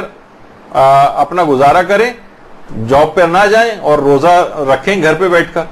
یہ بھی علماء فرماتے ہیں. اگر یہ سب بھی ممکن نہیں ہے, مثلا جاب چھوٹ جائے گی تو بڑی پریشانی میں آ جائیں گے اور جاب کرنی بھی ضروری ہے اور روزہ اگر رکھیں گے تو روزہ نہیں رکھ سکتے, تو فقط پھر اس میں اتنا کھانا یا پانی استعمال کر سکتا ہے کہ وہ ناقابل برداشت کیفیت ختم ہو جائے, اور پھر پورے دن تمام روزہ توڑنے والے کاموں سے بھی اپنے آپ کو بچانا پڑے گا اور بعد رمضان اس روزے کی قضا بھی کرنا پڑے گی. یہ اتنا آسان مسئلہ نہیں کہ جو لوگ عام طور پر چھوڑ دیتے ہیں کہ بھئی جاب بڑی سخت ہے ہماری, ہم تو نہیں رکھ پاتے روزہ. بہت سارے ایسے افراد کے سوالات آتے ہیں تو وہ یہ کہتے ہیں کہ ہم تو نہیں رکھ پاتے, بھائی بڑا مشکل ہے ہمارے لیے, آپ کو اگر کبھی نکل کے کام کرنا پڑے تو آپ بڑے آرام سے بیٹھ کے جواب دے دیتے ہیں, ناراض ہونے لگتے ہیں. بلکہ بہت سے تو ایسے ہیں کہ یہاں تک ہے کہ وہ ایک صاحب ہیں وہ خود بھی روزہ نہیں رکھتے اور اپنی بیوی کے اوپر ناراض ہوتے ہیں, جب میں نہیں رکھ رہا تو تم کیوں روزہ رکھ رہی ہو, اور اس کو بھی روزہ نہیں رکھنے دے رہے. اور بھائی وہ تو گھر میں بیٹھی ہوئی ہے تو آپ کو نہیں, اب جو بھی ان کو گلٹی ہوتے ہوں اور ان کو اچھا نہیں لگتا ہو, لیکن یہ تو اور زیادہ شرمندگی کی بات ہے. تو نوکری کی نوعیت اگر ایسی ہے کہ روزہ رکھنا اس کے لیے دشواری کا باعث ہے تو ان مراحل پہ عمل کرنا پڑے گا. ہر ممکن طریقہ استعمال کرے کہ جس سے اس کا روزہ بچ جائے. ممکن نہیں ہو چھٹی لے سکتا ہو چھٹی لے, تنخواہ کے بغیر گزارا کر سکتا ہو کرے, اور کام کیے بغیر رہ سکتا ہو گھر پہ, پیسہ موجود ہو گزارا ہو جائے گا, قرضہ لے کر کسی سے گزارا اپنا کر لے. اور اگر یہ سب کچھ ممکن نہ ہو اور جانا ضروری ہو اس کا اور روزہ بھی رکھنا اس کے لیے بہت مشکل ہو, تو فقط اتنا معمولی سا 1-2 گھونٹ اگر وہ پانی کی جب وہ ناقابل برداشت کیفیت آئے یا غذا کے 2-3 لقمے کھا لے جس سے وہ اس کو کمزوری وغیرہ نہ ہو. بہت سے ایسے افراد ہوتے ہیں جیسے پائلٹ ہیں, وہ 10-10 گھنٹے یا 12-12 گھنٹے کی اکثر ان کی فلائٹس ہوتی ہیں, اور ان کو کچھ سیفٹی ریگولیشنز میں سے ہے کہ 10 گھنٹے وغیرہ کے اندر ان کے گلوکوز کے لیول ڈاؤن ہونے لگتے ہیں, اور ظاہر ہے گلوکوز کے لیول اگر ڈاؤن ہوں گے اور تو ہو سکتا ہے کہ کچھ ان کو کمزوری ہو اور اس سے مسافروں کی جانوں کو کوئی خطرہ لاحق ہونے لگے, تو وہ اپنے ظاہر ہے کہ پھر وہ اتنی مقدار میں وہ چیز استعمال کر سکتے ہیں جس سے ان کی وہ ناقابل برداشت کیفیت ختم ہو جائے. اچھا پھر اس روزے کو جیسا ہی گزاریں گے وہ, اور کچھ کھائیں پیئیں گے نہیں اس کے علاوہ, اور بعد رمضان ان روزوں کی قضا بھی ان کو کرنا پڑے گی. تو آپ نے دیکھا کہ مسئلہ روزے کا کتنا زیادہ مشکل ہے, اتنا آسان نہیں ہے, کتنی آسانی کے ساتھ ہمارے یہاں روزے چھوڑے جاتے ہیں. اب ایک اور بڑا مسئلہ ہے, وہ ہے امتحانات اگر حالت روزہ میں آ جائیں, ایگزامز. آیت اللہ سیستانی نے باقاعدہ ایک بڑا مفصل اس کے اوپر اپنا ایک فتویٰ روزہ اور امتحانات کے سلسلے میں ایک دیا ہے. اچھا وہ بھی ہم آپ کے سامنے اس کے ترجمے کے طور پر, تو آپ دیکھیں گے اس سے اندازہ ہوگا کہ روزہ چھوڑنا کتنا مشکل کام ہے, شریعت نے کتنے اس میں سختی کی ہے. اچھا اب آپ مرحلے وار جس طریقے سے ابھی آپ نے ایسے افراد جن کی نوعیت ملازمت کی ایسی ہے ان کے لیے کتنے مراحل ہیں, اسی طریقے سے ایگزامز اور روزہ اس کے مرحلے کیا ہیں. دیکھیے پہلی صورت یہ ہے کہ اسکول اور کالج کی پڑھائی کو مکمل کرنا بنیادی طور پر آیت اللہ سیستانی فرماتے ہیں کہ روزہ چھوڑنے کا عذر نہیں. یہ تو سارے مجتہدین بھی کہتے ہیں, لہٰذا وہ پڑھائی بھی کریں, امتحان بھی دے, ساتھ میں روزہ بھی رکھے. یہ تو پہلی صورتحال. یہ عذر نہیں ہے کہ میرے ایگزام ہے تو میں روزہ چھوڑ دوں, نہیں, پڑھائی بھی کریں روزہ بھی رکھیں. اچھا اسٹوڈنٹ جو ہے, جو طالب علم ہے, وہ روزہ اور پیپر ایک ساتھ نہیں کر سکتا. اگر ایسی صورتحال ہے تو پھر ایک صورتحال یہ بنے گی, آیت اللہ خود سیستانی فرماتے پڑھائی چھوڑ دے اگر ممکن ہے, روزہ رکھے, مثلا سپلیمنٹ، بہت سے افراد ایسے ہوتے ہیں کہ جو اتنی زیادہ اہم نہیں ہے اس وقت پڑھائی، مثلا ویسی بی اے کر رہے ہیں، ویسی کوئی ڈپلوما کر رہے ہیں، فارغ بیٹھے ہوئے تو فلاں کورس کر رہے ہیں، کوئی ایسا بہت بڑا زندگی کے اندر ان کے مسئلہ نہیں آئے گا، کوئی بات نہیں، پیپر اگلے سال دے دیجیے گا، سپلیمنٹری میں دے دیجیے گا، لیکن روزہ رکھیں۔ یہ اس صورت میں ہے جبکہ اسٹوڈنٹ کے لیے ایسا کرنا زیادہ مشکل نہ ہو، یہ مشکل ہے لیکن بہت زیادہ مشکل نہیں ہے، جیسے پروفیشنل کالج کی پڑھائی ہے، ساری زندگی اس کا کیریئر ضائع ہو جائے گا، اب ایک الگ مسئلہ ہو جائے گا۔ اگر ایسا کوئی مسئلہ ہے کہ پڑھائی اور روزہ ساتھ ہو سکتے ہیں تو روزہ رکھنا پڑے گا، پیپر اور روزہ ساتھ نہیں ہو سکتے اگر، تو وہ پھر جو ہے اگر ممکن ہے اس کے لیے بہت زیادہ اہم نہیں ہے امتحان، تو امتحان چھوڑ دے، سپلیمنٹری میں دے، اگلے سال دے۔ لیکن اگر بہت مشکل ہو رہی ہے، نہیں، اس کی کیریئر ضائع ہو جائے گا اور اسی سال اس کو مکمل کرنا ضروری، اب وہ یا تو روزہ رکھے یا پیپر دے، دونوں کام ایک ساتھ نہیں کر پا رہا ہے اور پڑھائی چھوڑ رہا ہے تو پورا سال ضائع ہو رہا ہے، وہ اور ایک اور مشکل کا شکار ہو جائے گا۔ اب فرماتے ہیں کہ دو باتیں ہوں گی۔ پہلے چیز یہ کہ اگر وہ پیپر والے دن 22 کلومیٹر سفر کر سکتا ہے تو اپنے روزے کو قصر کر لے، 22 کلومیٹر سفر کرے، سفر کر کے 22 کلومیٹر واپس آئے گا، 22 کلومیٹر کے بعد کھا پی سکتا ہے، پھر واپس آ جائے، وہاں کھا پی کے واپس آئے۔ ہاں یہ ضرور ہے کہ اگر 22 کلومیٹر کے بعد اس نے کچھ کھایا نہیں اور ویسے ہی اپنے وطن واپس آ گیا تو اپنے وطن اگر واپس آ جائے اور منافی روزہ کوئی کام نہ کیا ہو تو اس روزے کو پورا کرنا واجب ہو جائے گا، تو وہاں کچھ کھا لے، پھر اس کے بعد واپس آئے، 1-1.5-2 گھنٹے لگیں گے، سفر قصر کر کے آئے، اپنا صبح نکل جائے 5 بجے قریب، 7 بجے واپس آئے گا، اس کے بعد دن بھر کھاتا پیتا رہے، آرام سے جائے اور ایگزام دے کر آ جائے۔ البتہ بعد رمضان اس روزے کی قضا کرنا پڑے گی اور جان بوجھ کے بھی اپنے روزے کو قصر کیا جا سکتا ہے، یہ بھی آگے چل کر بھی انشاءاللہ ایک مسئلہ آئے گا۔ کفارہ اس کے اوپر کوئی نہیں ہے، یہ شریعت نے اس کو حل بتایا ہے کہ اگر ایسی کوئی استثنائی کیفیت آ رہی ہے تو وہ اپنے اس 22 کلومیٹر سفر کر کے اپنے اس روزے کو قصر کر کے واپس آ جائے۔ اچھا اگر وہ بہت سی خواتین ایسی مثلا وہ چاہتی ہیں، جیسے آپ ہیں، آپ میں سے کوئی اب کوئی گھر والا لے جانے کو تیار نہیں، اتنی صبح 5 بجے تمہیں کہاں ٹول پلازا جو ہے اس سے بھی آگے جو ہے وہ لے کر جائیں اور ہم مثلا کوئی اس کے امکانات نہیں ہے سفر کرنے کے، تو کیا تب وہ چھوڑ سکتی ہے روزہ؟ نہیں، تب بھی نہیں، بلکہ وہ روزے کی نیت کرے، تمام دن روزے سے رہے، جب اس کے لیے ناقابل برداشت کیفیت آئے اور اسے یہ لگے کہ اگر اب میں نے کچھ کھایا پیا نہیں تو اب میرے لیے ممکن نہیں ہے اس کو برداشت کرنا، تو وہ صرف معمولی مقدار کھانے پینے کی اتنی مقدار استعمال کر لے جس سے وہ ناقابل برداشت کیفیت ختم ہو جائے۔ ایسا نہ ہو کہ گھٹا گھٹ وہ پانی پی لے کئی گلاس یا مثلا خوب سارا پیٹ بھر کے کھانا کھا لے، نہیں، یہ نہیں کر سکتی، حرام ہو جائے گا۔ اتنا لے کہ جتنا بس اس کو ضرورت ہے اور اس میں وہ اپنا پیپر وغیرہ دے دے گی یا دے دے گا، وہ آزادی کے ساتھ کھانے پینے کی اجازت نہیں، اور پھر بعد رمضان ان تمام روزوں کی قضا بھی کرنی۔ تو آپ نے دیکھا کہ ایگزام والا مسئلہ بھی اتنا آسان نہیں کہ لوگ کہتے کوئی بات نہیں، گھر والے بھی کہہ رہے ہیں بھائی امتحان ہے، پروفیشنل کالج کا امتحان ہے، یونیورسٹی کا امتحان ہے، سال ضائع ہو جائے گا، نہیں، زیادہ تر افراد بڑے آرام سے روزہ رکھ سکتے ہیں۔ وہ تو پہلے سے ہی کہا جاتا ہے نا کہ اگر کسی جنگ میں آپ یہ دماغ میں ایک خیال بھی آپ کے ہو کہ اس جنگ میں آپ کو شکست ہو سکتی ہے تو 50% آپ کو شکست ہو چکی ہے، صرف امکان رکھنے کے۔ ہمیشہ یہ ہوتا ہے کہ نہیں ہمیں فاتح ہونا ہے تو پھر آپ کو فتح ملے گی، ورنہ اگر پہلے سے ہار مان کے بیٹھ گئے یا دماغ میں سوچ کے بیٹھ گئے کہ میری طبیعت کہیں خراب نہ ہو جائے تو وہ سائیکولوجیکل ایک برڈن بھی آپ کے اوپر آ جائے گا اور ایسا لگے گا جیسے واقعی طبیعت ایسی خراب ہو رہی ہے کہ جیسے جان نکل جائے گی۔ 1-2 گلاس اگر صرف پانی نہیں اگر کسی دن ملا ہے تو کون اس میں مر رہا ہے یا اس کو ایسی تکلیف ہو رہی ہے؟ تھوڑی سی پریشانی ضرور ہے کہ پیاس زیادہ لگ رہی ہے، بھوک زیادہ لگ رہی ہے، یہ ہو رہا ہے، لیکن یہ کمزوری بھی ہو رہی ہے تو اس سے روزے پہ کوئی فرق نہیں پڑنا چاہیے اور جائز نہیں۔ باقاعدہ یہ والا تفصیلی فتویٰ آقا سیستانی کی ان کی آفیشیل ویب سائٹ کے اوپر بھی استفتاءات کے سیکشن میں موجود ہے، کوئی عربی کے اندر دیکھنا چاہے تو وہاں اس کو مل جائے گا۔ اچھا اب ایک مسئلہ پیش آتا ہے بہت زیادہ حالت روزہ میں احادیث بیان کرنے کا۔ ابھی آپ نے دیکھا کہ نفیسہ خاتون کے حوالے سے میں نے پیغمبر کے 2 خواب جو نقل کی، تو میں نے بڑے اگرچہ کسی جگہ پڑھے تھے وہاں حوالہ نہیں تھا، میں نے ڈھونڈ کے پوچھا آج حدیث یہ والی چیز پیغمبر کا، بہرحال کہ پیغمبر نے یہ فرمایا، خواب میں آ کر ہی چاہے کیوں نہ فرمایا، تو ڈھونڈ کے حوالے، جب بھی میں نے اس کے اندر حوالے جو پیش کیے تھے کہ منتخب التواریخ سے ملا ہاشم خراسانی نے یہ خواب نقل کیا ہے، اور ام البنین کتاب سید حسن شیرازی کی انہوں نے کہا تھا کہ نفیسہ خاتون کے لیے نظر والا جو مسئلہ ہے. تو اگر آپ کو پتہ نہ ہو کسی چیز کے متعلق اور کوئی حدیث نقل کرنا چاہیں، آپ کے پاس بہت سی آتی ہیں SMS کے اوپر آ گئی حدیث، اور آپ کو پتہ نہ ہو کہ یہ جھوٹ ہے یا سچ ہے یہ حدیث، تو احتیاط واجب کی بنا پر ضروری ہے کہ جس شخص سے بھی وہ روایت ہو، جس کتاب میں لکھی دیکھی ہو یا جس عالم سے سنی ہو، اس کا ریفرنس سے بیان کی جائے.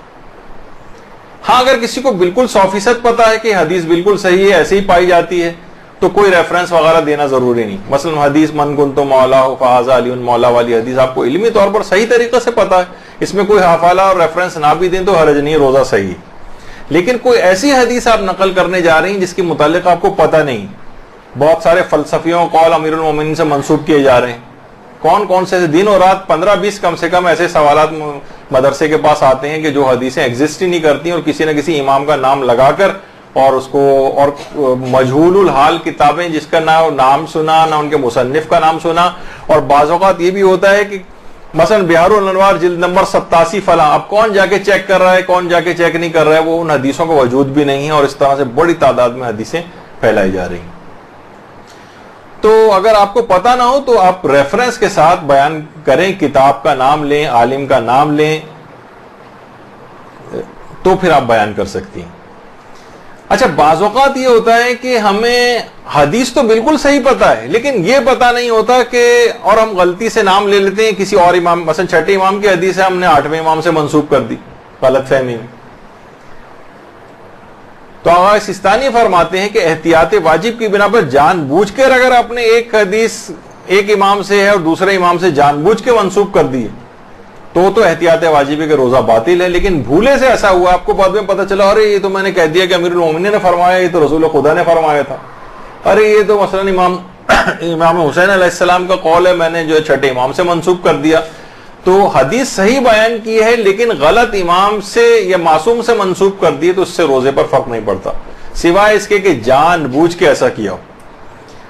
جان بوجھ کے. اچھا بہت سے لوگ اس میں دلیل بھی لے کر آتے ہیں کہ وہ تو سارے کے سارے ہی محمد ہیں، اولنا محمد اور آخرنا محمد و اوسطنا محمد و کلنا محمد. درود بھیجیے محمد والے.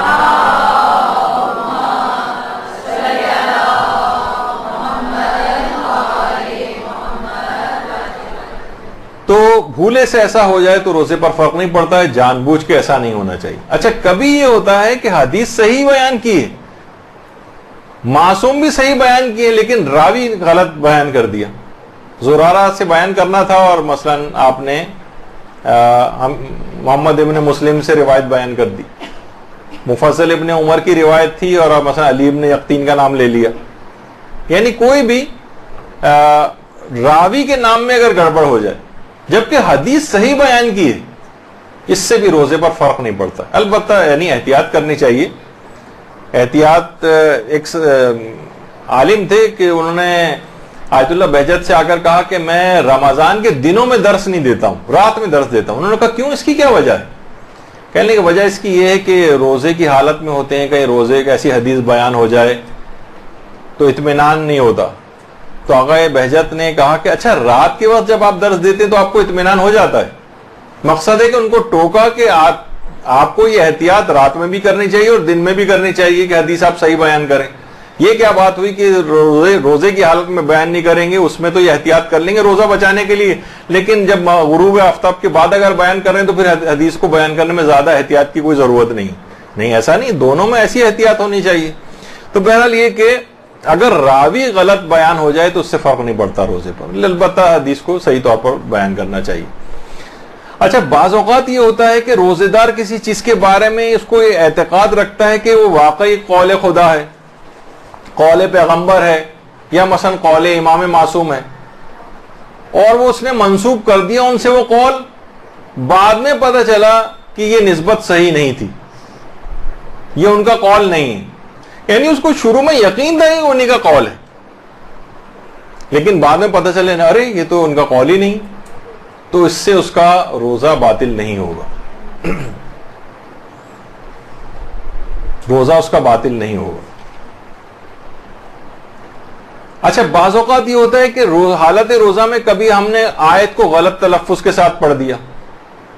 آیت کا کوئی ایک ٹکڑا بیچ میں سے رہ گیا پڑھنے سے، بھول گئے، مس کر دیا، یا دو ٹکڑے الگ الگ آیتیں کے آپس میں ملا دی، ہمیں یاد نہیں رہا جبکہ وہ الگ الگ آیات تھیں، یا کسی حدیث کو غلطی سے بھولے سے غلط تلفظ کے ساتھ پڑھ دیا، اس سے بھی روزہ باطل نہیں ہوتا۔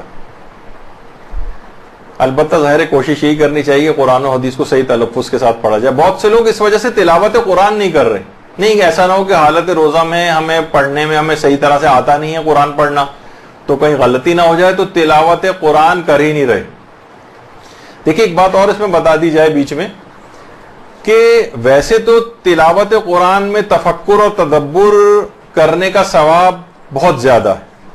بنسبت اس کے کہ انسان بس پڑھتا چلا جا رہا ہے اور نہ تفکر و تدبر نہ کرے، وہ اپنی جگہ پر ہے، لیکن یہ ہے حکم زیادہ تر غیر رمضان کے لیے۔ رمضان میں کثرت تلاوت جو ہے یہ مطلوب ہے،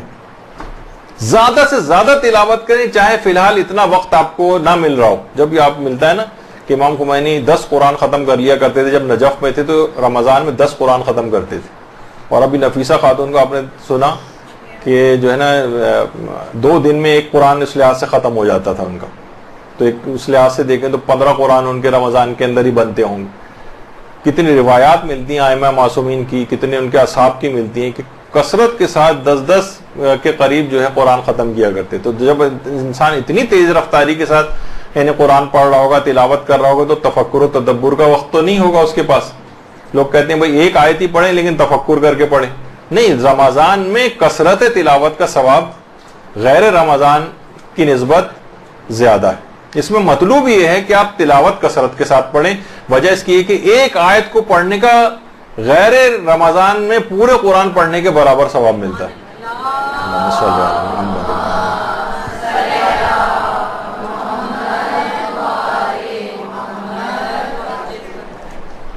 تو بہرحال لوگ اس وجہ سے تلفظ ہمارا صحیح نہیں ہے تو ہم تلاوت قرآن ہی نہیں کر رہے ہیں پورے مہینے، ایک بہت بڑی، چاہے کچھ غلطیوں کے ساتھ ہو تلفظ کی، لیکن تلاوت قرآن کوشش کریں کہ جلد سے جلد، ایسے بڑی محرومی ہے۔ لوگ بار بار سوال آ کے پوچھتے ہیں کہ جناب ترجمہ قرآن اگر ہم پڑھ لیں تو کیا یہ وہی ثواب دلوا دے گا؟ تو یہ بات بھی یاد رکھ لیجئے کہ ترجمہ قرآن پڑھنا تلاوت قرآن میں شمار نہیں ہوتا، وہ ترجمہ قرآن ہے۔ ترجمہ قرآن پڑھنے کا الگ ثواب ہے، تلاوت قرآن کرنے کا الگ ثواب ہے، تفکر کرنے کا ثواب الگ ہے، قرآن پر عمل کرنے کا ثواب الگ ہے۔ ان سب کو جمع کر لیے جائے تو سونے پہ سہاگا ہو جاتا ہے، اور یہ ورنہ یہ الگ الگ چیزیں ہیں ساری۔ تو اگر کوئی شخص صرف ترجمہ قرآن پڑھ رہا ہے تو اسے صرف ترجمہ پڑھنے کا ثواب ملے گا، تلاوت قرآن کا ثواب نہیں ملے گا۔ اور پھر کہتے ہیں ہمیں تو پڑھنا آتا ہی نہیں، تو پڑھنا نہیں آتا تو پڑھنا سیکھیے۔ بہت بڑی محرومی ہوگی اگر کوئی شخص صحیح طور پر قرآن کو سیکھے بغیر اس دنیا سے چلا جائے، تو وہاں جا کر اپنی اس کو اس بڑے کہ میں کتنے بڑے مقام کو حاصل کر سکتا تھا لیکن میں نے نہیں کیا، اور قرآن کو لفظی طور پر پڑھنا بھی نہ سیکھا، تو بڑی ایک پریشان کن صورتحال سے اس کو نمٹنا ہوگا وہاں جا کر۔ اچھا بعض اوقات یہ ہوتا ہے کہ حالت روزہ میں لا علمی میں یا غلط فہمی میں، بلکہ جان بوجھ کے بھی، ہمیں پتہ نہیں تھا، ہم نے ایسی اندازے سے بتا دی، غلط فقہی مسئلہ بتا دیا، تو اگرچہ اس سے روزہ تو باطل نہیں ہوتا ہے، سوائے اس کے کہ آپ کو غلط مسئلہ بھی بتائیں اور کہیں کہ یہ رسول نے فرمایا ہے، ایسا نسبت بھی دے دیں اس کو، یا امام معصوم نے کہا ہے، ارے آپ یہ ایسا کیسے کہہ رہے ہیں، امام معصوم نے کہا ہے، جبکہ ایسا نہیں کہا ہے انہوں نے، اس صورت میں روزہ باطل ہو جاتا ہے۔ البتہ غلط فقہی مسئلہ بتانا یہ بھی حرام ہے، یا اندازے سے تکے لگاتے ہوئے فقہی مسئلہ بتانا یہ بھی جائز نہیں۔ جب آپ کو نہیں پتا ہے تو آپ واضح کہتے ہیں کہ مجھے نہیں آتا ہے، تو اس میں ہر ایک کے اندر چھلانگ لگانے کی کیا ضرورت ہے کہ غلط مسئلہ کسی کو بتایا جائے۔ لیکن بہرحال اگر کسی کو غلط فقہی مسئلہ بتا دیا جائے، خواہ جان بوجھ کے ہی غلط بتایا جائے، وہ الگ گناہ ضرور ملے گا کہ کیوں غلط مسئلہ بتایا، لیکن اس کے روزہ باطل نہیں ہوگا، سوائے اس کے کہ اس کے ساتھ آپ نے یہ بھی زور لگانے کے لیے بھی کہہ دیا ساتھ میں کہ رسول نے فرمایا، امام نے کہا، پھر اس صورت میں باطل ہوتا ہے۔ لیکن غلط فتویٰ بتانے سے روزہ باطل نہیں ہوتا۔ ایک بڑا مسئلہ ایک اور آتا ہے رمضان میں بے روزے دار شخص کو کھانا پینا دینے کا مسئلہ۔ اب کوئی شخص ہے، اب خواتین کے ساتھ بڑا مسئلہ ہے، وہ کہہ رہی ہیں کہ ہماری ساس روزے رکھ سکتی ہیں لیکن روزے نہیں رکھتی ہیں، سسر ہیں وہ روزے نہیں رکھتے ہیں, دیور اور جیٹ مسٹنڈے ٹائپ کے منڈلاتے پھر رہے ہیں گھر کے اندر, مثلا وہ روزہ نہیں رکھ رہے ہیں جبکہ روزہ رکھ سکتے ہیں, ان کے لیے کھانا پکانا پڑ رہا ہے, ان کے لیے میز سجانی پڑ رہی ہے دوپہر کے وقت اس کو. تو دیکھیے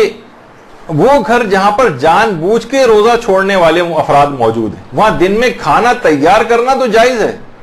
لیکن روزہ خوروں کو کھانا پیش کرنا حرام ہے. میز کے اوپر کھانا لگا دینا کہ یہ لیجیے کھائیے, یہ جائز نہیں.